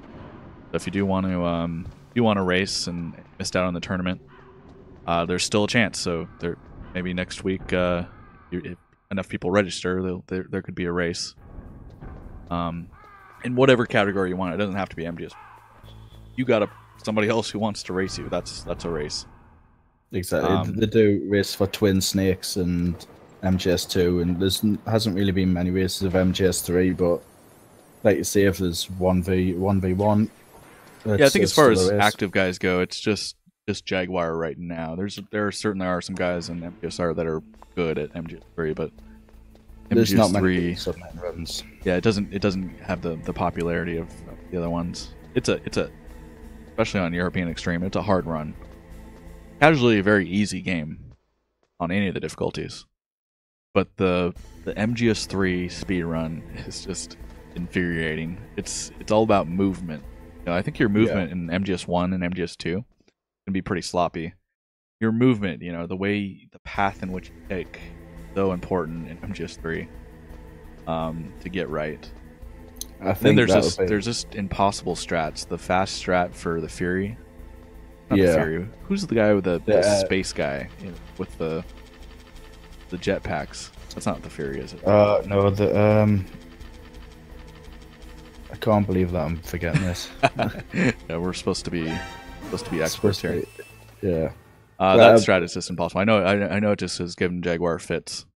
He's gotten it down, but it just seems so. It gave Slade fits when I watched Slade run the game. I think when Jaguar King showcases MGS3 at AJDQ, I think it will interest a lot more people, because that was one of the first Metal Gear Solid games that I saw speedrun as well. I watched Molotov do a run of it. I'm not sure. I thought it might have been 2014 as well. Yeah, but it's a really good speedrun, and I think if more people got the chance to actually see it, hopefully more people would start running it. Yeah, MGS3 looks like a speedrun when you're watching somebody who's good at it. Yeah, like Snake looks tired as he's running, because he is. They use that the animal camo, so you don't have to you don't have to open up your menu and eat every time you run out of stamina. There's one where he goes off this 3-story. He does this 3-story drop because you need to take your health down during a certain portion of the run where you're supposed to go in the water and die.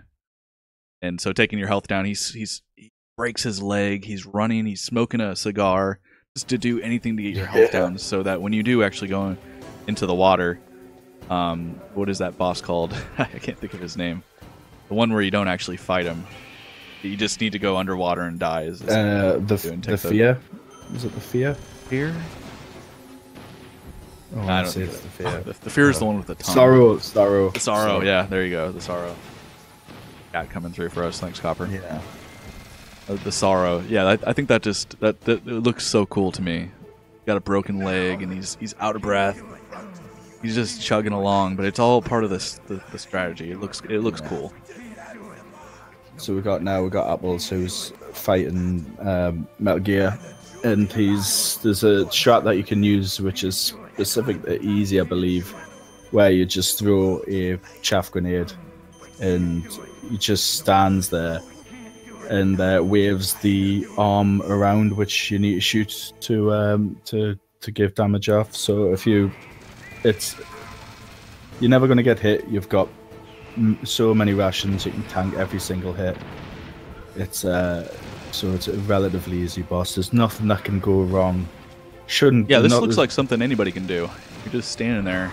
Exactly. shooting. You've got you make sure that you've got all your rations, and then there's nothing that Rex can do which will really hurt you.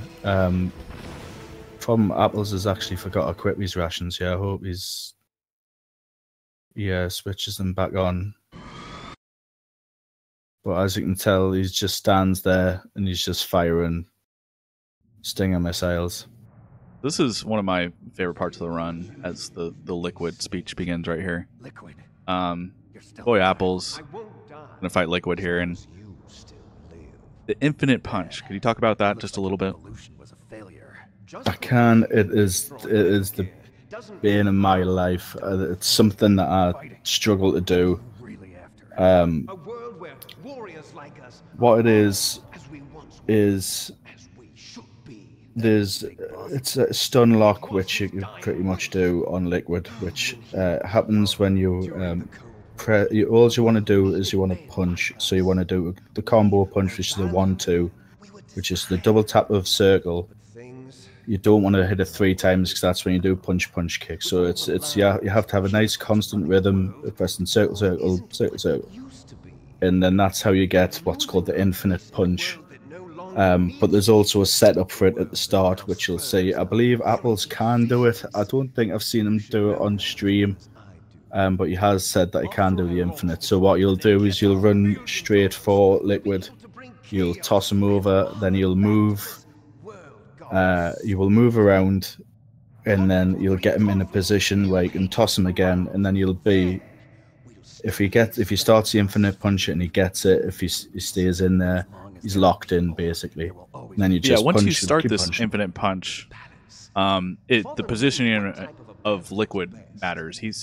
You can't just do it anywhere. No, because he can slip out. The thing with the setup is that he stays in. It's the top right hand corner of you fighting on Rex's head. And if you get him in the top right-hand corner, then you can't move anywhere. Once you've got him in that stun lock, you can't slip out. If you miss it and then you're chasing him, and then you're trying to get him into the infinite punch, and once you're hitting him, you can slip away. You can see him sliding, and he can slide out the infinite combo, and then again that you can hit you, and then you start running and chasing, and then you can lose a lot of time. I fell victim to it hundreds of times. There's not one run that I've done on stream where I've got the infinite punch. And when you try to get the better times, if you don't do the infinite punch, you stand to lose quite a lot of time. As Apples is waiting for Liquid to finish his speech, we mentioned it early in the stream. He's playing on Integral. He can technically skip this, but that would disqualify him from the race because we've all come to the agreement that. You're playing on Integral, you're not allowed to skip this because no one else is allowed to skip it. Yep. Or it's not possible to be skipped. So we're going to go pay attention and see if he can get this infinite punch. Not that it would decide the race or anything, but this is just a swagger thing at this point. Yeah. So far up until this point, I have a lot of confidence in Apples. Yeah, I think you can... You could feel this fight about 10 times and you would still be ahead, I think. There's a vast difference now. If you win, you might still be. And he's actually going into this fight, he's going into this fight 128. That's a really good time. You'll be once he sits back and has a look at this run, watches the VOD, I think you'll be very happy with how he's performed. Yeah, I don't know what his current PB is, but he's on a really good pace right now. His current PB is 142. Oh, I've just got it up here, actually. I'll check. He takes control in the Liquid fight. He gets the roll. Looks like he's going to go for it. The manipulation wasn't quite correct. So I'm a little bit behind now. Now, I know I've seen Plywood take his headphones off as a strat to help, and I don't know if that's something you do, but no, looks it's like not he's locking in right now. got it set up. Maybe not the most conventional way, but it does look like he's going to get the majority of this fight through the infinite strategy. Didn't quite kick Liquid off at the end. That's required, but he rolls him off and makes it out. Yeah, it's still very good. If you miss the infinite combo, if you can still get him like this, you save a hell of a lot of time. People don't realize. I didn't actually when I first started doing it. That I thought if I missed the infinite combo, which I always did, then I would just go to punch kicks, and it would lose a lot of time. Even if you don't get the infinite, and you're just getting combos, and maybe you get 6 or 7 punches, and then he slips out. But if you keep getting those combos, you're going to save a lot of time. And Apple's done an incredible job there, really. Yeah, that was a good save, because he didn't exactly get this first setup to work. No, he was able to manipulate Liquid into a position in that upper right-hand corner that you mentioned. Yeah, it definitely wasn't conventional the way that he'd done it, but as soon as he got him in that corner, then that was, you know, he never dropped it, which is one problem with the infinite. If you drop the combo, the rhythm, then you'll just slide away, and then it's just a case of chasing him around again. So he done very well to manipulate his position to get him in that top right-hand corner. He's done very well to get the infinite there. Yeah, from what I'm reading in chat, somebody is at least saying that there's a chance he could be getting a PB here. Which is crazy, because he's just lost 2.5 minutes for watching a cutscene. Yeah. So he's on a career run, and I can say that it's happened to me at least a few times. When you PB in a race, it doesn't get any better than that. No, he's got to be happy with this. It's a really good run. The one mistake that lost him a little bit of time was the alert in the armory while he was getting the PSG1, but that hasn't cost him too much time. I believe his Sniper Wolf 2 could have been better, but he's had a really good run up to now. Really good run. Yeah, I think Strafe is going to set it up for us. Strafe is acting as our producer today, and because he is our producer. Strafe is going to set up an interview with us as soon as he's done, because we'd like to talk to this guy. I don't know a lot about apples, but so far I'm really impressed, and I want to know what he has to say about his run. Just on a side note as well, he has ordered a Japanese PS2 as well. So if he continues at this pace and learning and grinding the run, Japanese PS2 on fast disk speed, he's going to post some very, very competitive times soon. As Apples finishes up the last part of that chase scene. Good game. Yeah, it's a very nice run. There's not too much in the escape as well. It's just you're never going to die. You're never going to run out of life, really. It's just trying to hit Liquid as many times as possible. Now that's good run. You don't get access to your rations during that part, do you? You do, yeah. You've only got one. Oh, okay. But you're never really in trouble there. It's the damage that Liquid's doing to you is not really that much, not nearly like it is in Extreme. In Extreme, it is a difficult way to finish the run, because if you're not careful, you can die quite easily there. But on easy, you can take a lot of hits, and you should be completely fine.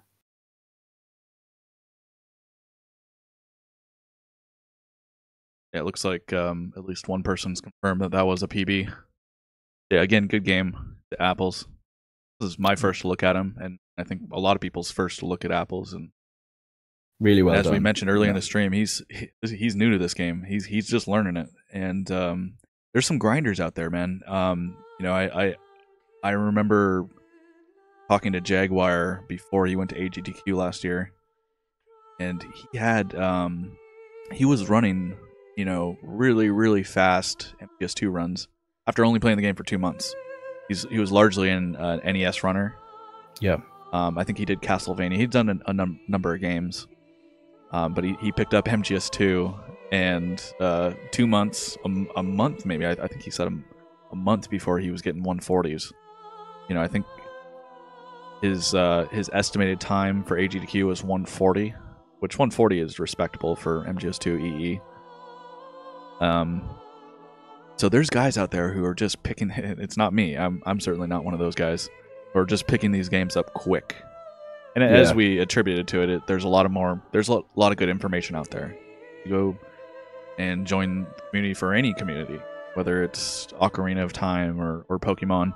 You're gonna get in there and you're gonna find guys with tutorials, and you're gonna find runners on the boards who are gonna be able to answer questions for you. So learning a game, you can go from 0 to 100 miles an hour pretty quick, as we've seen here now with Apples.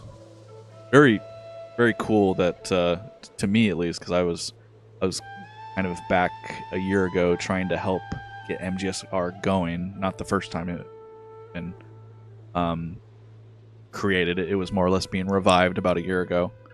So I was trying to run the racing program, get people racing on Saturdays, and we had opened up racing MGS2 to all difficulties. We were just trying to get people to do it, and it ended up becoming a pretty popular thing. I think at most we had about 8 people racing one race, and I thought that was great. And already this tournament has 10 people registered for it.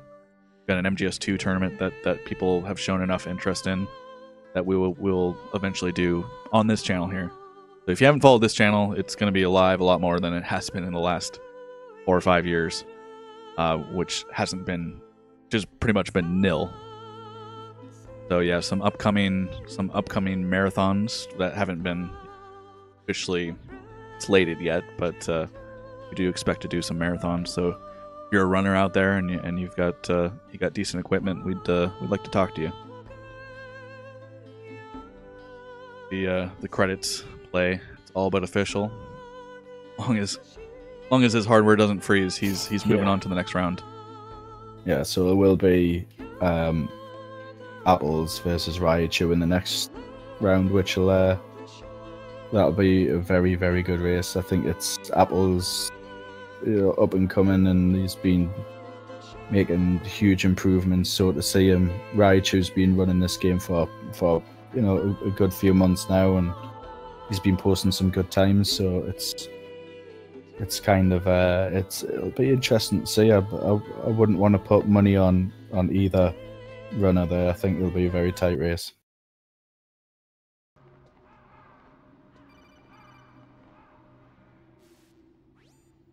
Let's switch the audio to Ed's audio. His audio just is really low. We had it on him at the beginning, and just kind of hard to hear what's coming out of his side. Since Apples is done, we'll move the audio over here. Yeah, as soon as he's done, let's see if we can get him into the voice chat. Strafe will have to move him over here, but we'd like to talk to him about his run and how he felt about it. Yeah. I think in the next run, just as kind of a programming note, I'll let you guys kind of comment about it later in Discord, or maybe even right now in chat. But you're just tuning in. Sometimes it's tough to tell, since this game has so much backtracking. Tough to tell who's in the lead, and I know me and Toma did a real good job commentating. At least I think we did. But it's I'm never quite sure when to update you guys on who's in the lead. So I think what I'm going to do in the future is I'm going to use like a numbering system, just so you can tell who's currently in the lead. If you're just tuning in, or you're just coming back to the stream, it'd probably be a nice thing to have.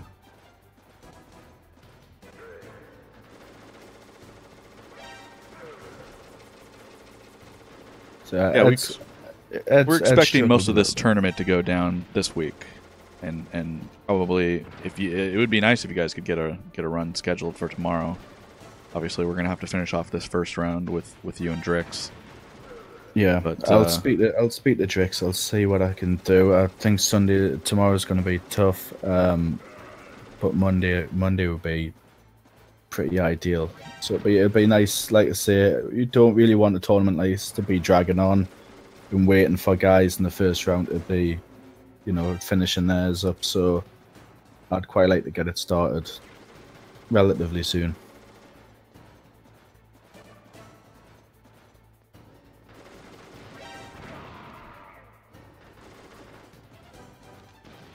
He has struggled a bit, Ed, during this run, but hopefully he's not disheartened and he comes back and learns from it and starts posting better times. I'm sure it won't be the last time he does this run. Now, before this tournament, you were this was your category, wasn't it? Yes, still is. So for some of these guys, you know, they normally run a normal or extreme. They had to go and learn this run, but you've got somewhat of an advantage here in that you've spent some time with this run, actually a great deal of time. Yeah, the way I see it's like a little bit of a controversial statement, I would have thought, but I think that there's two real runs when it comes to Metal Gear Solid 1. I believe that there's any percent, and then there's big boss rank.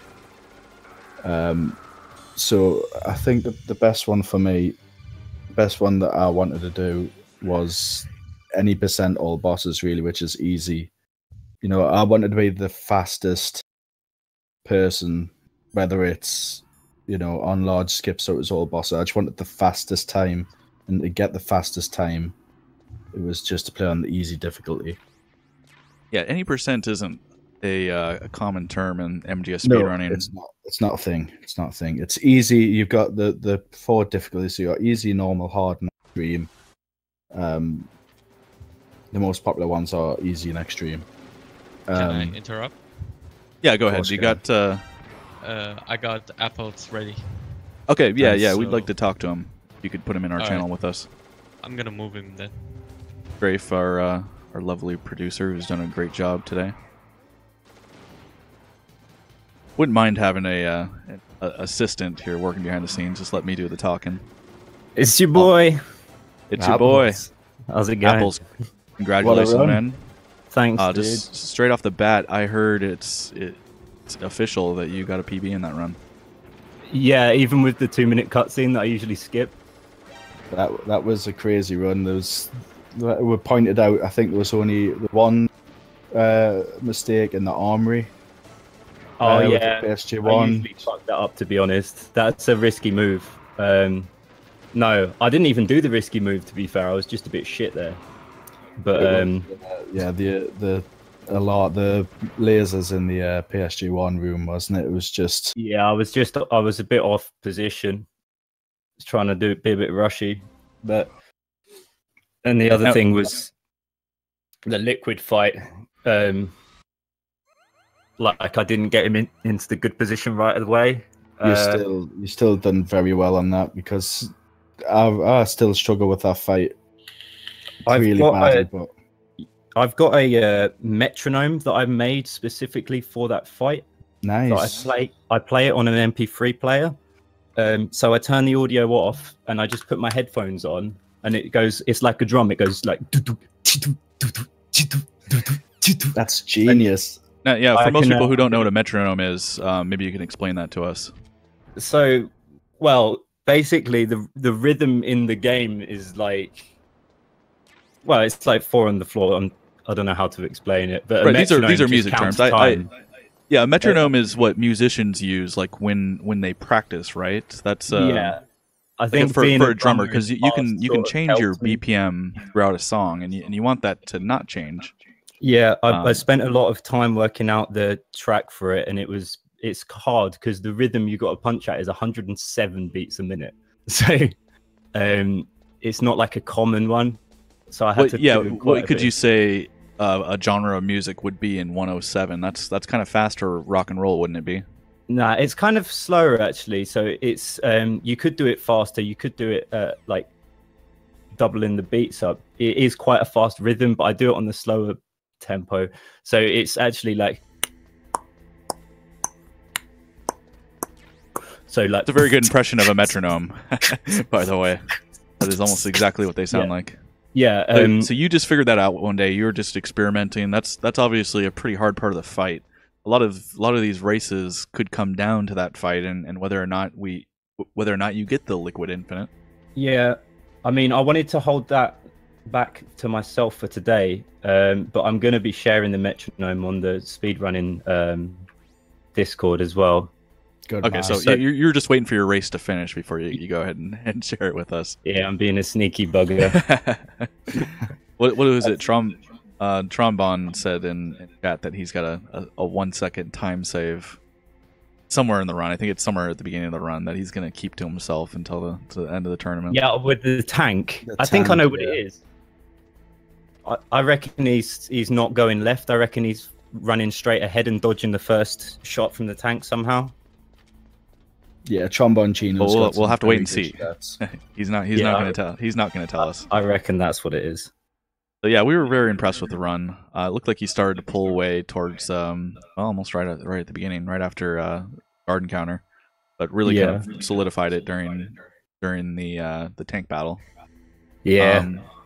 Now we were kind of curious. Did you know that you were in the lead, and if so, by how much? To be honest, I sort of thought I was, just because I like thinking logically. I'm not trying to sound big-headed, but I didn't make like any mistakes.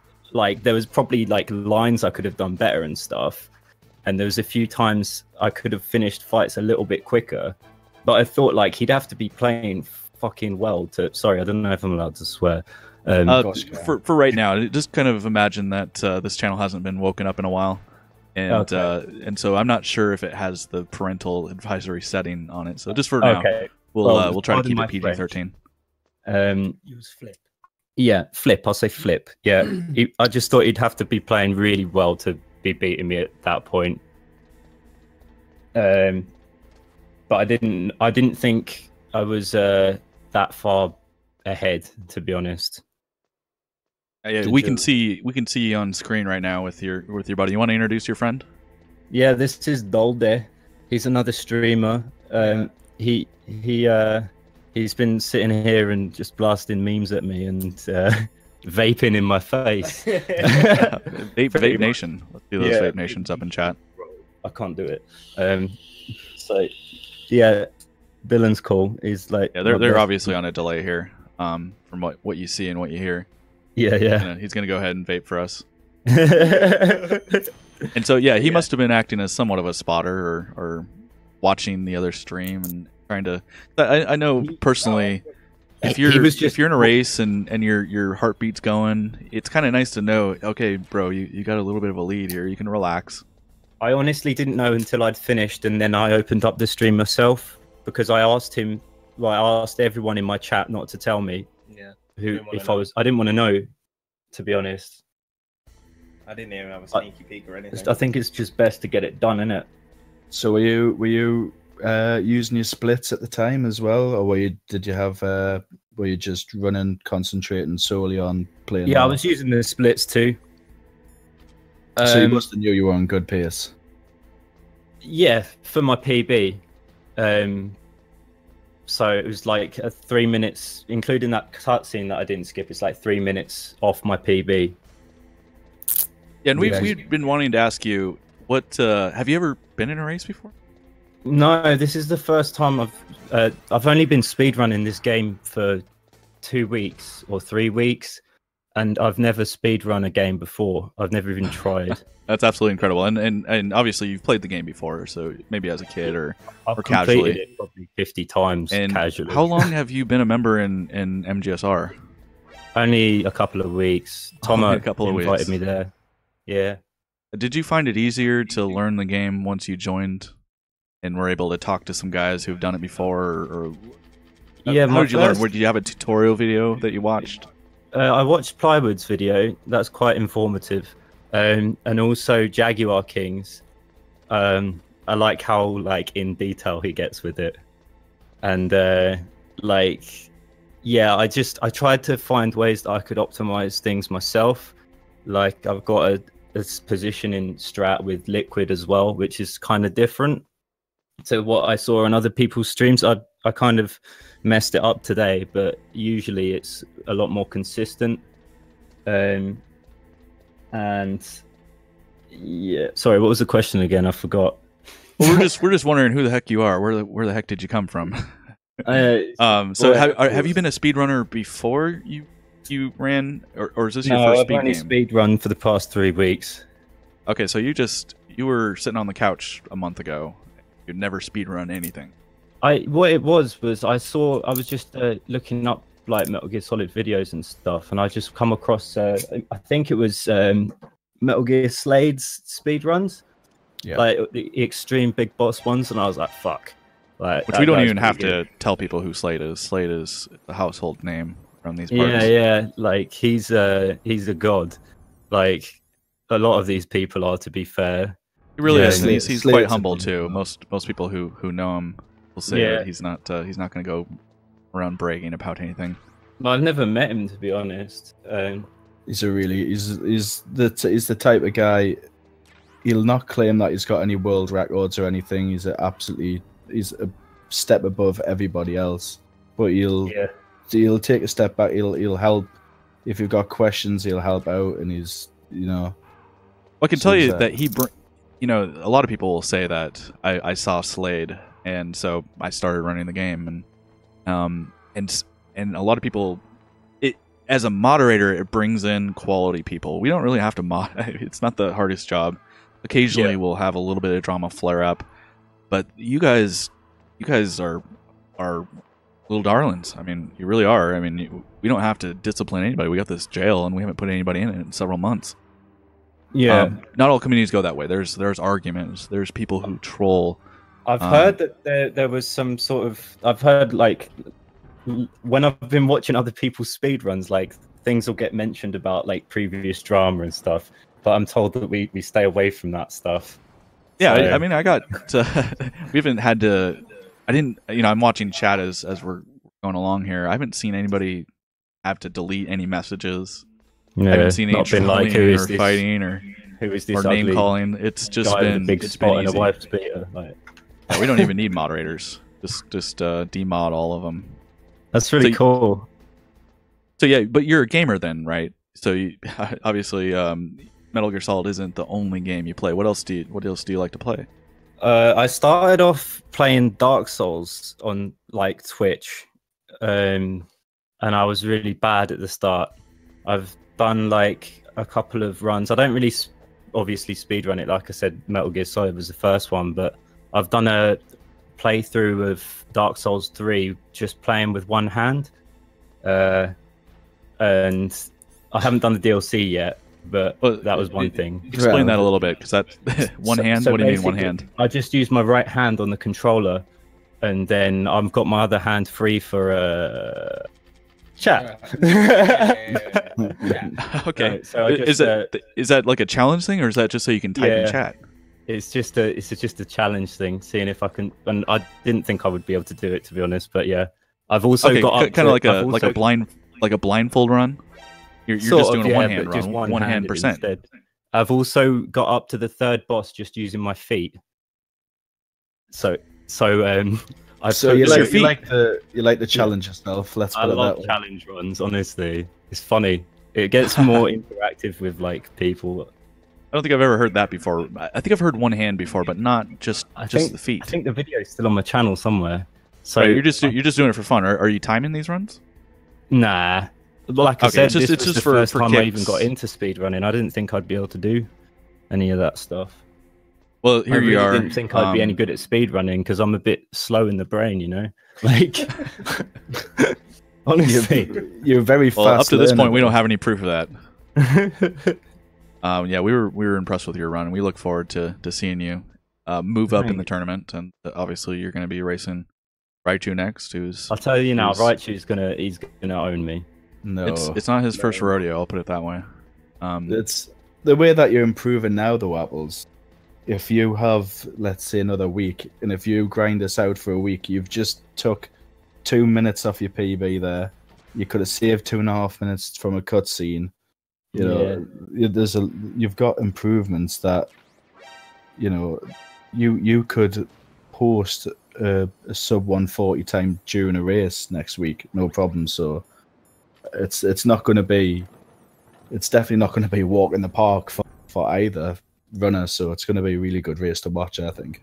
Yeah.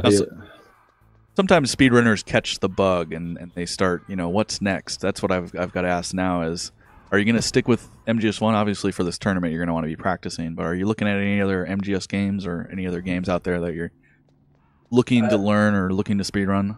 Have you caught the bug?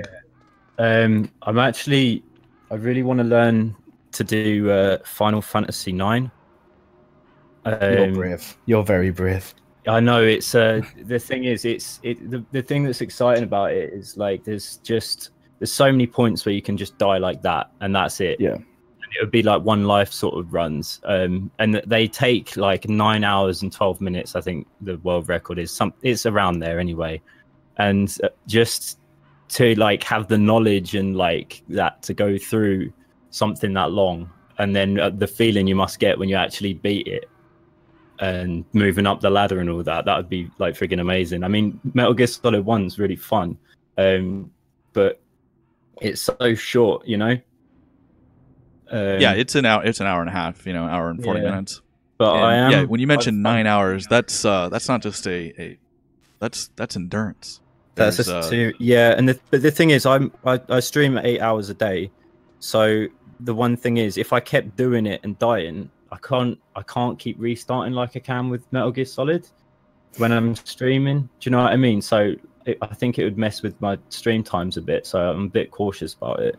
But Metal Gear Solid 2 is like on the books immediately. I've just ordered the well, I haven't ordered it. I've just had the Japanese version of MGS2 turn up. I know that it's not the fastest, but I'm getting a Japanese PS2 for integral MGS1, so I thought I might as well get the Japanese one that's going to run on it. Have you already bought one? The PS2. Right, the Japanese PS2. I bought it, but they ended up giving me a refund because I complained so much about how long it was taking. Because I wanted it for this tournament. I ordered it on the 16th, and it didn't come, so I was a bit pissed.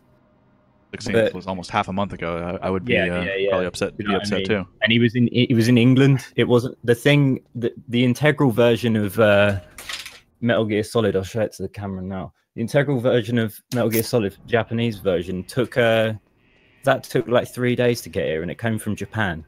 Do you know? I'm just curious. Where is here? Where do you live? I live in Leeds in England. It's it's got about 750,000 people. It's I live in kind of a poor area, but it's pretty nice. I don't know. It's all right. We got members all around the world, but it seems like the guys in England are. I would never want to face them in races. I just mention a few, but StealthEd and Drix are some of the guys that I would hang around in when I first started speedrunning Metal Gear Solid games. I've certainly spent a lot of time in their chat. And these English fellows, you got to watch out. Yeah, I find, I don't know. Yeah. So no MGS games and other MGS games in your future. You're going straight for Final Fantasy 9. Well, Metal Gear Solid 2 hours. coming next. Oh, okay. No, you should go for 9 first. MGS2 is my game. You leave that alone. I've seen a few runs on it. It just I really like the added like mechanic of switching between like the previous weapons and previous items. I think that adds like a whole new layer of strats. Yeah, what I would say about MGS2, and I've speedrun it for about a year, is it just handles good. The game is just it's well made. You know, if you were to describe it like a car, that's how I feel about it. Is just handles nice. Yeah, I see. That's why I preferred it. This is a bit like people don't like it, but I've preferred it over Metal Gear Solid 3 when it first came out, because Metal Gear Solid 3 for me had really bad frame rate issues on PS2. Like it was just kind of, it's not like it had issues, but it was just slower frame rate all over, and it bugged me because like Metal Gear Solid 2 is like smooth as anything. Right, it is smooth as butter, and I'm sure you know they probably would have hoped at the time that MGS3 could have been released on PS3, which is obviously a lot more. Yeah, well, it was pushing the end of the limits for the hardware, wasn't it? Really. Yeah, you know, you're running up like a hill, and Snake looks like he's going in slow motion. I mean, he's terribly he's moving terribly slow. They're just chugging his way up that hill. Yeah. But yeah, MGS2 is a fun game to learn. To me, MGS2 looks like a speed run. When you watch it, you could be watching 15 minutes at the beginning or 15 minutes at the end. You'll see a ladder glitch. You'll see a swim glitch. It looks like a speed run, and Raiden is doing cartwheels. The game flows well. It has a certain amount of flow to it that is kind of hard to describe. But yeah, I think we'd love to have you over in MGS2 and in the MGS2 races. Obviously, there's going to be a tournament for MGS2. I'm not sure if you'll be prepared for that by that time. I'll be ready for that. You just told me you spent 3 weeks on this game and you're already taking home your first victory, moving up in the brackets. Yeah, we're looking forward to seeing what you do. And of course, do I got your name right up on the stream? It's YaBoiApples, Twitch.tv. Yeah, we know you by apples. We just call you apples. Apples. It's Apples or YaBoiApples. Yeah, Apples is what we see in the Discord. Yeah. Go give this guy a follow. He's working hard. What'd you say you do 8-hour streams? Yeah, 8 hours a day, 4 p.m. to 12 a.m. Standard English time. My goodness. Yeah, I don't really do much. I just play games. So. Well, you just told me you play with your feet, so you must be having some fun over there. So I've got big feet as well. They're kind of clunky for it. I wish I had small girlish feet. do you think small girlish feet would make you better at Dark Souls? Yeah, it would actually. As long as I keep like the toe length, because I've got like sort of monkey toes. So like, my toes are sort of like fingers. Toe fingers. So like, if I had really small, tiny little feet and giant toes, I think that would be optimal. I think you'd be a chimp. Well, you heard it first on MGSR. He's got monkey feet, and that's you gotta see it to believe it. Yeah, YaBoiApples. I do like having the foot cam. Any shout outs here as we round out the stream? Oh yeah, well, shout out to all of my Apple bays who have been really cool for this whole stream and trolling me a lot less than I thought you would. Those are you're a affiliate, right? Yeah. Okay, so my Apple bays are those are your subscribers, your fans, your base. Yeah, I wouldn't say fans. They're just people that like. We're friends. Yeah, I guess that's the way I was kind of thinking of it the other day. Is yeah, I've got. I don't know if I have any fans, but I have friends. All these, I consider you guys friends. I've got a super fucking nice community, like really diverse as well. You got some like school kids, and then like some people like in their late 30s. I don't know about. Yeah, I'm just kidding. I'm in my 30s. Oh really? Yeah. It's good it's good when it can. I mean, I have to sort out some stuff between them sometimes because the old ones always argue with the young ones. Because generational type differences. Yeah, well, I've noticed with young people they're a lot more random in chat and just use it like their diary sometimes, which is like I'm fine with, but some other people are just like, that's not talking about the game. Shut up, Well, so far, what I get is you're a fun guy, you're a funny guy, and it sounds like your chat certainly has fun watching you with your monkey toes and your various challenges. We're lucky to have you.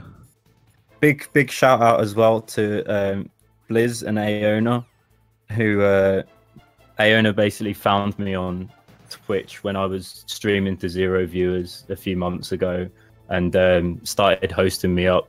And really big time helped me out, and just her and Blizz, we're all good mates, and we all stream and we hang out all the time, and they've been really helpful in making me want to stream more. It's tough having 0 viewers. I think a lot of these guys can relate to that, and what we all kind of resort to is you'll see like when one of these guys on MGSR goes live and he gets like 5, 6, 7, 8 hosts, from other runners or other guys, and we're all kind of pushing runners or we're pushing viewers to each other. Yeah, and I think that's great. It's that was the same case for me. I had 0 viewers and I wasn't getting any, and I'd have 1 or 2, but then they'd go away, and so we're pushing viewers at each other that have similar interests, people who like to watch, to watch. Bad when you got like one person, you feel like they're just staying because they feel guilty about leaving, You know, that's a bad place and to it's be. your friend in real life. Yeah. Yeah. Oh, there's always that one viewer who's you just think that guy's fell asleep and he's left the stream on, hasn't he?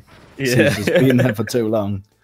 There's always one or two guys who you just think that he's not even watching.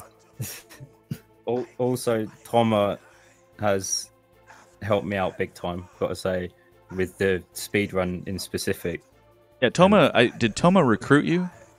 Yeah, he told me to come to the Discord, and so did Plywood afterwards, and Tyler as well is really cool. He's showed up in my stream a few times and we've chatted and stuff. Good for these guys. We run those, sometimes we run those reminders to join the Discord too much, but hey, it's because we really like being there.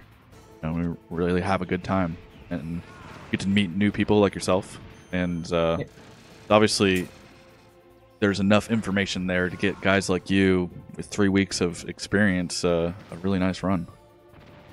So hopefully, if there's people out there listening going, I want to do it, but probably take a lot of time, or there might. Yeah, just dive in, pick up some tutorial videos and get going. Yeah. Yeah, that's great, man. As it looks like SylvanEd is just finishing up Rex, going into the Liquid fight. Cool. Oh god, I want to see how he handles Liquid. Yeah, that's like we were talking about during the fight.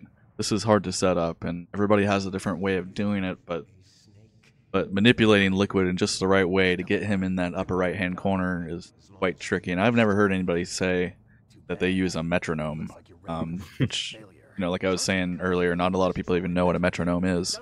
It's a tool that drummers and bassists probably put in their ear during practice. Yeah, I used to drum a bit. I think that helps with the rhythm stuff. But I was gonna ask, probably have some musicianship experience. Yeah, me and Doldo used to be in a band together. We're thinking about starting up a 2-piece, actually doing silly music. Yeah, it'd be funny. What's silly music? Is that kind of like telling jokes, or is that kind of like parody, but more just like really weird? Okay, I've seen comedians who play music. Yeah, we call it it's like the Brown sound, It's kind of shit, but like it's like funny. Yeah, and interesting. I've watched people play music on Twitch. Twitch is not just for video games. You could take your show and put it on the internet. Is that something that you would consider? I have been thinking about it, actually. It just feels a little bit egotistical. Yeah. Do you know what I mean? I know that kind of Twitch is a bit anyway when you've got a cam and stuff and you're being... Well, kind of like when you go to a party and somebody brings an acoustic guitar. Is that what you kind of mean, like egotistical? Yeah, You're like, oh, now honestly, you have to let them... Like if we've all been. Like he's like, I'm gonna play an original. Yeah. I hope you have the time of your life.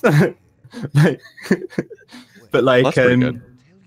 That's a good song. I like that song. Is that? Was that? That's what everyone plays whenever you're at a fucking Third Eye Blind. Wonderwall. Yeah, Wonderwall if you're in England. Well, oh yeah, well, Wonderwall is a great song. Shall I play you a short little song here? Are you able to play me a song? I can do you a like 20-second song. Okay. On a guitar? Dylan. Yeah, do it. The multi-talented. And we're also going to be paying attention to SylvanEd, who is going into this very crucial part of the run.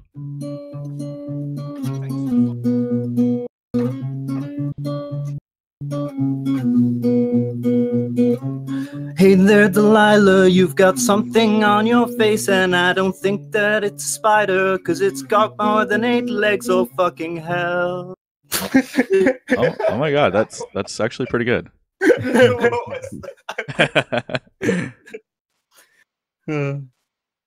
Well, if that's if you play Dark Souls with your feet and you sing like that, then I think you're gonna do pretty well on Twitch.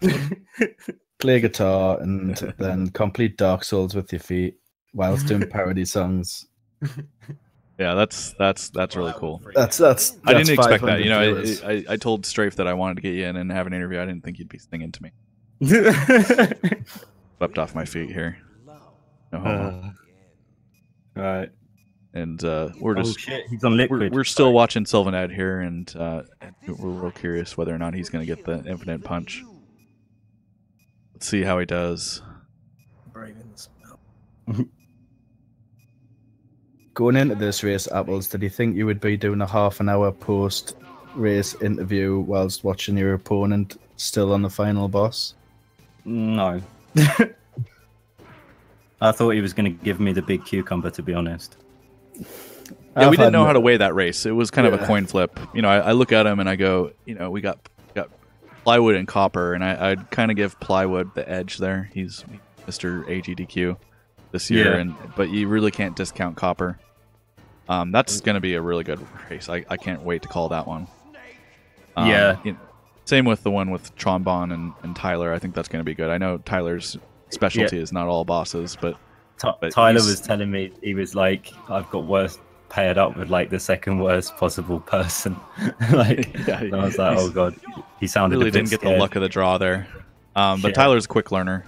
You guys are all quick learners. I don't think I could learn any of these games in 3 weeks. So I expect that Tyler is gonna put in the work, and he's gonna at least try to give Trombone a challenge.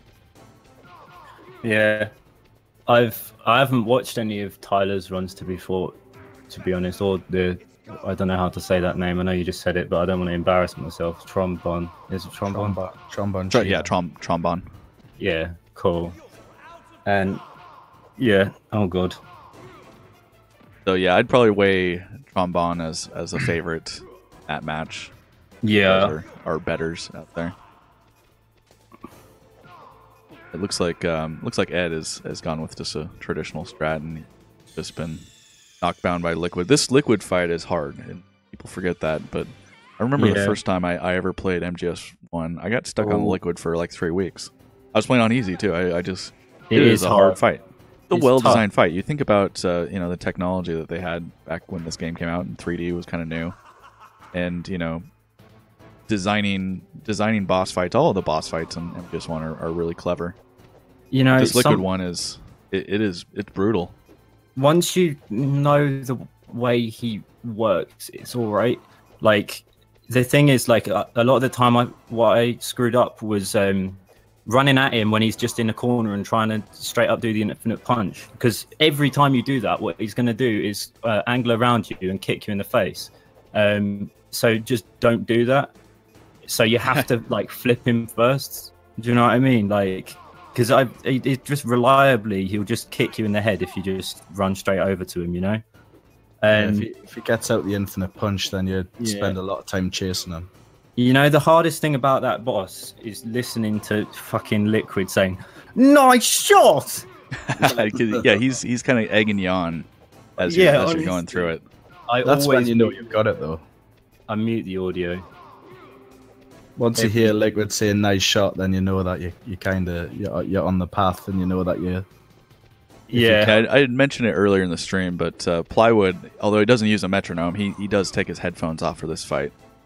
Yeah, it's almost like the audio of what you hear. You're trying to get your rhythm just right. Your rhythm's got to be pretty precise with this, and having him in your headset kind of messes that up. So you're not the first person I've heard that takes your headphones out and tries to focus on something else. Well, I put my headphones on because I've got my metronome in the headphones, but I just mute. Right. Oh, okay. So you listen to the game on speakers or a different set of headphones. I've even got a specific time where I'll start playing it. So when the countdown gets down to 2:34, I press play on the track, and then I almost do the throws in rhythm as well. I kind of screwed it up on the run, but you can get it right in. So like, and on that first snare is when you throw him, the first time. Because you could have a metronome, but it could still be off from what you need it to be. Yeah, and that looked like the setup didn't work for you the first time around, but you were able to still get it set up later on in that fight. That is the good thing about using the metronome, because it's you can reliably get him with it as long as you're playing along to the metronome. It doesn't matter as long as you're he's in a reasonable position, you know. See, that's something that I struggled with quite it a was lot. interesting to see that you could still manipulate Liquid into the right position, and you were doing that intentionally, right? You weren't just randomly throwing him about. No, the positions that you were throwing him into were to get that manipulation to work. You can actually get him in the bottom right hand corner, but it's harder to do, and I'll only try it if things are screwing up. But I've done it once in the bottom right hand corner as well. But that top when we say that the upper right hand corner, we're not saying it's the only place you can get it, but it's probably the most reliable place you can get it. Yeah, obviously definitely. in the Taz, if you've seen the tool assisted run, he just goes straight at him, which is possible, but it's just not very easy to be consistent. And I know Slade tries to do it, and if he doesn't get it, then he'll go ahead and do the manipulation as planned. Yeah, but, I've seen. There's always the chance that you could get it. I've seen the where you can flip him as well and then run straight back and do it, but I've never ever been able to do that reliably. That's what Slade does on his runs, where he just does the single throw, then he goes straight at it and does the infinite. But that's again the reliable setup, which is the one that you do, is a lot more consistent. Yeah, I don't know if you've seen my YouTube video, but that's obviously my usual setup, and that usually works. Like, I can do it 10 times in a row when I'm practicing with save states and stuff, as long as I've got the metronome on. Without the metronome, I can't do it for shit. So it makes that much of a difference. I reckon it's really going to help people's runs, to be honest. That's the biggest downfall of my runs, and anyone will tell you, is that I can't do the infinite. I can't do it. But I've never done it on stream. I've never done it in a run before. It's always just been in practice. And every time that I've asked somebody to tell us where I'm going wrong, it's always the rhythm. And I've always tried to get the rhythm down, but there's no good way of telling. If I just say to someone, "Can you tell me the rhythm or what you do?" and they're just it's just guys who just say, "Well, this is how you do you tap tap tap tap," and then I can play it for you quickly if you like. Go for it. So you can hear the rhythm for it. You can go too fast. And some people, when you think of mashing, you just go, you tap, tap, tap, tap as fast as you can. You can go too fast. Yeah, because it's over. Check this out. Wait. You hear it?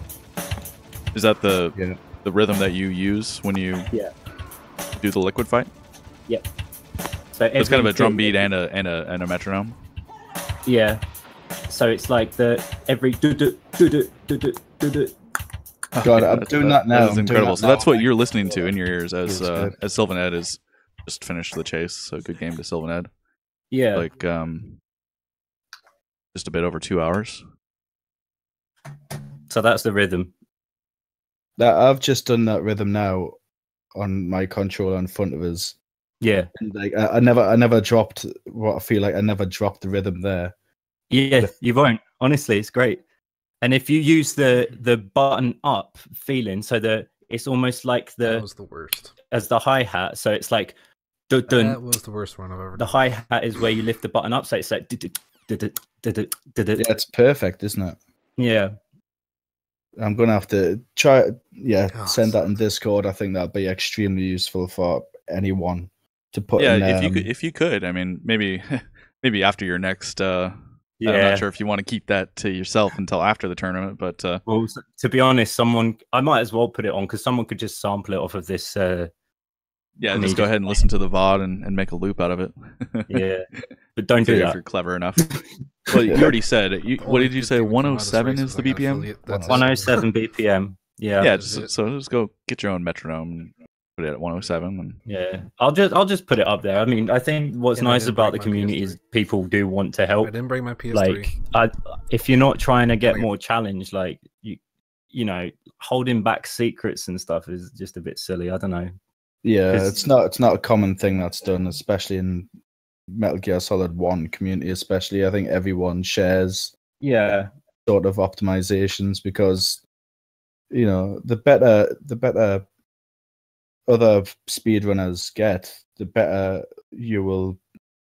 Well, you'll try and better yourself to beat Yeah, their exactly. time. You So it's push- you know you it's push it's it all further. competition. because people are going to start getting lower times, and then it's just like, wow, I've got to get even better now.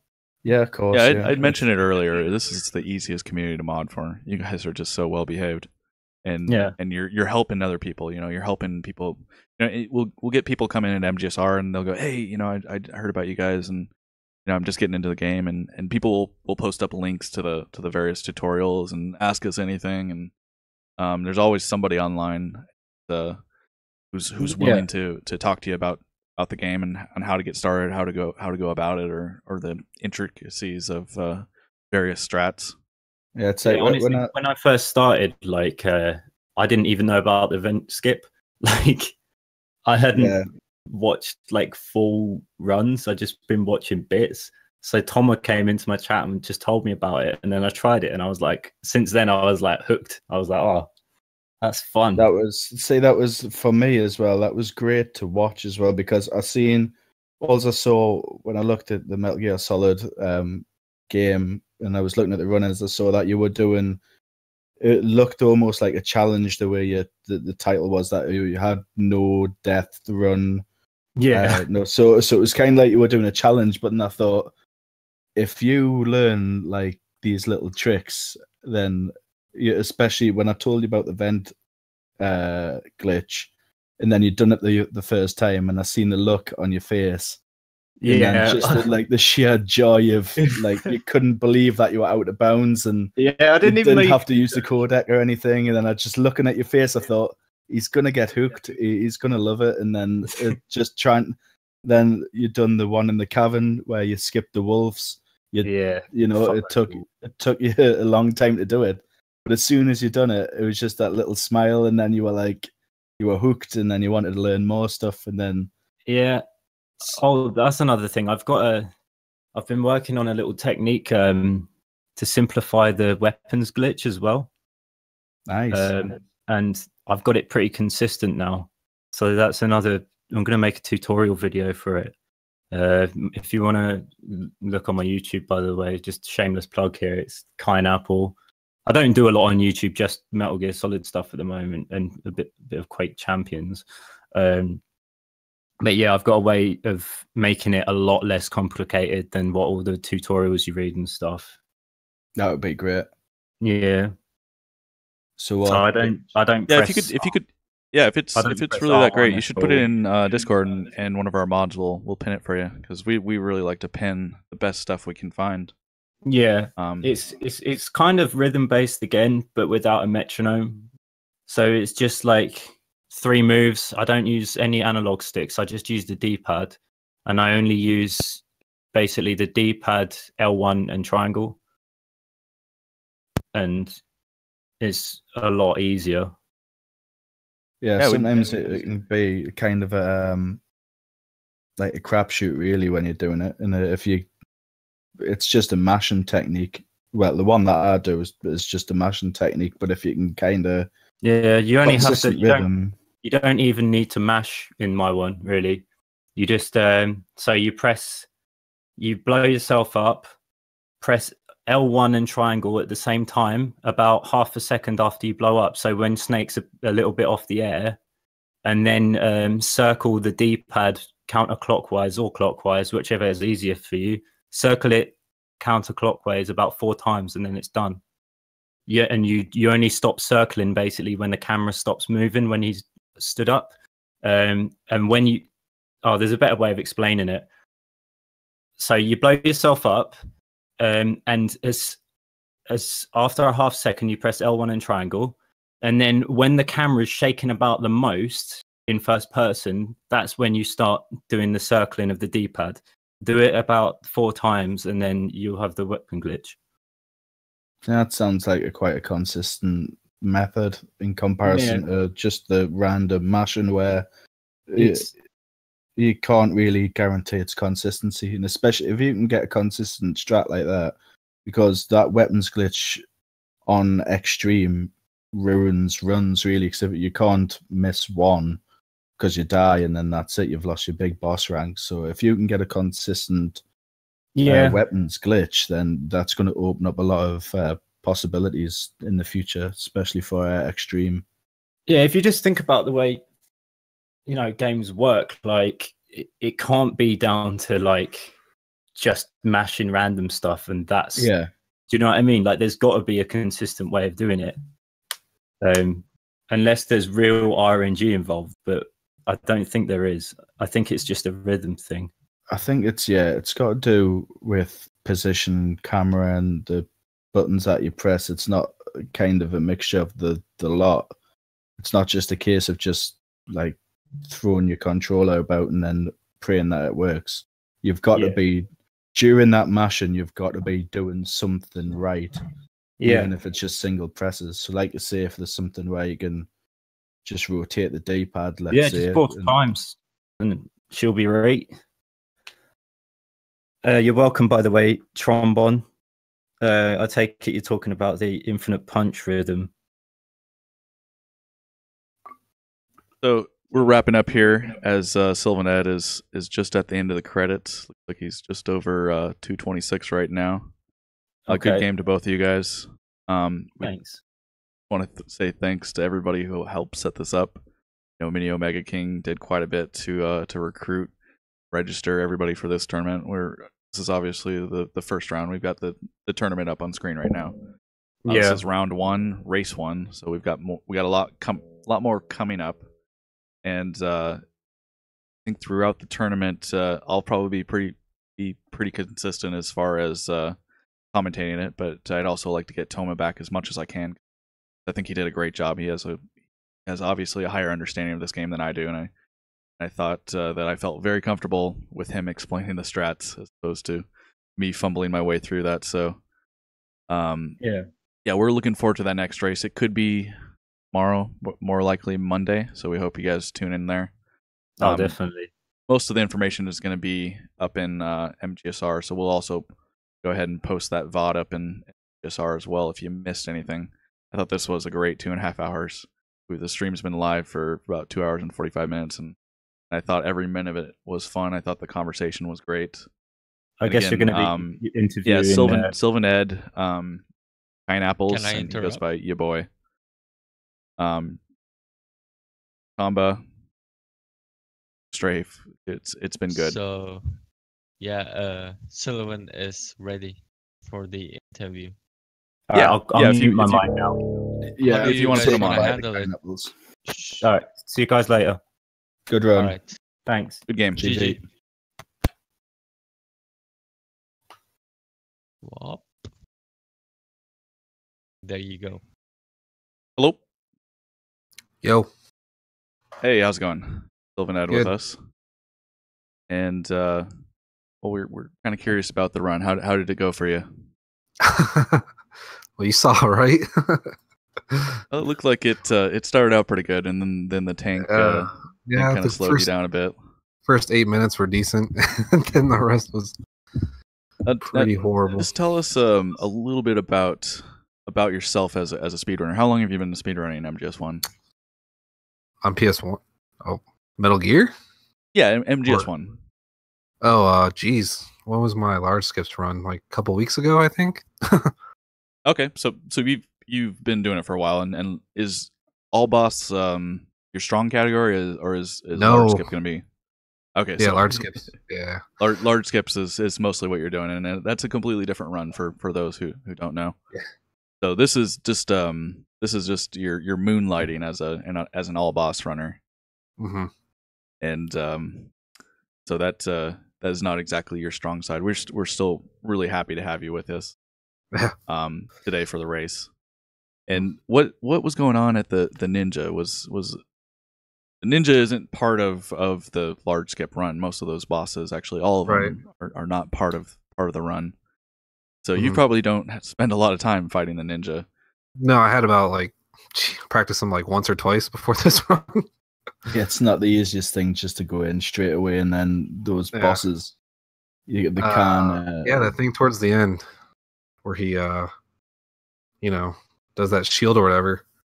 Yeah. I've done runs of Twin Snakes, and he doesn't do that, so I was a little confused. I completely forgot, because in practice, I don't even remember him doing that, so I was like, what the fuck? He kind of explodes like a grenade, and if you're standing right next to him, you're done. Yeah, I found that out the hard way, I think, twice. Yeah. And the tank fight didn't go well either.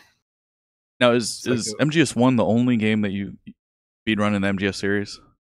I did Twin Snakes a while back, at the beginning of this year. You're doing Twin Snakes too. Yeah, but I wanted to do large skips for this game really bad. That's probably what you voted for, right? Yes, it was. Okay, so everybody else voted for All Boss, and you were a sport about it, and you went about it. Yeah, we're still happy to have you. Of course, 10 runners is better than 9. 9, we couldn't have worked with 9, so obviously helping us today on Saturday fill out our tournament bracket, we appreciate. That was fun. Certainly some guys from your chat hanging out in our chat. Yeah, cheering you on. Yeah, we were happy to have them. Are you an affiliate on? I got Twitch? affiliate as I was running this game. I got the message. Nice. You literally just got the message. Yeah, I got the message. I think at Revolver. I got the email. Okay, well, congratulations. Yeah, I'll be the first to say it too. If your chat hasn't already. Get those emotes ready to go. Yeah. So yeah, you're over at twitch.tv SylvanEd, just like I got it up on screen. Yeah. What was Apple's time? He done very well. Yeah, he had a PB. He had a good run. Yeah, he got a 140, which is very, very good. 140? Yeah. Nice. Jeez, 140. He had a little bit of an issue getting the PSG1, but that was about it. His run other than that was pretty much flawless. He got the infinite punch after his first. It was a second try infinite punch, but oh, nice. It looked like he knew the all boss category pretty well. So yeah, okay. I'd say so night and day then. I'd say. Do you think that you'll be doing this all bosses a little bit more now, or do you think you're just going to go back to large skips? I'm gonna go back to large skips. Yeah. So yeah, if he would have caught you, I don't think he's a large skip guy. I think if he would have caught you and you guys were doing large skips, then it was a different story. Yeah, I've only done one large skips run, but it was a lot better. Like I said, I can't aim for shit in this game, as you can see. But yeah. As long as you I think my only good fight was Revolver and Metal Gear. Honestly, well, Revolver was okay. Metal Gear was Metal Gear's Metal Gear. Yeah.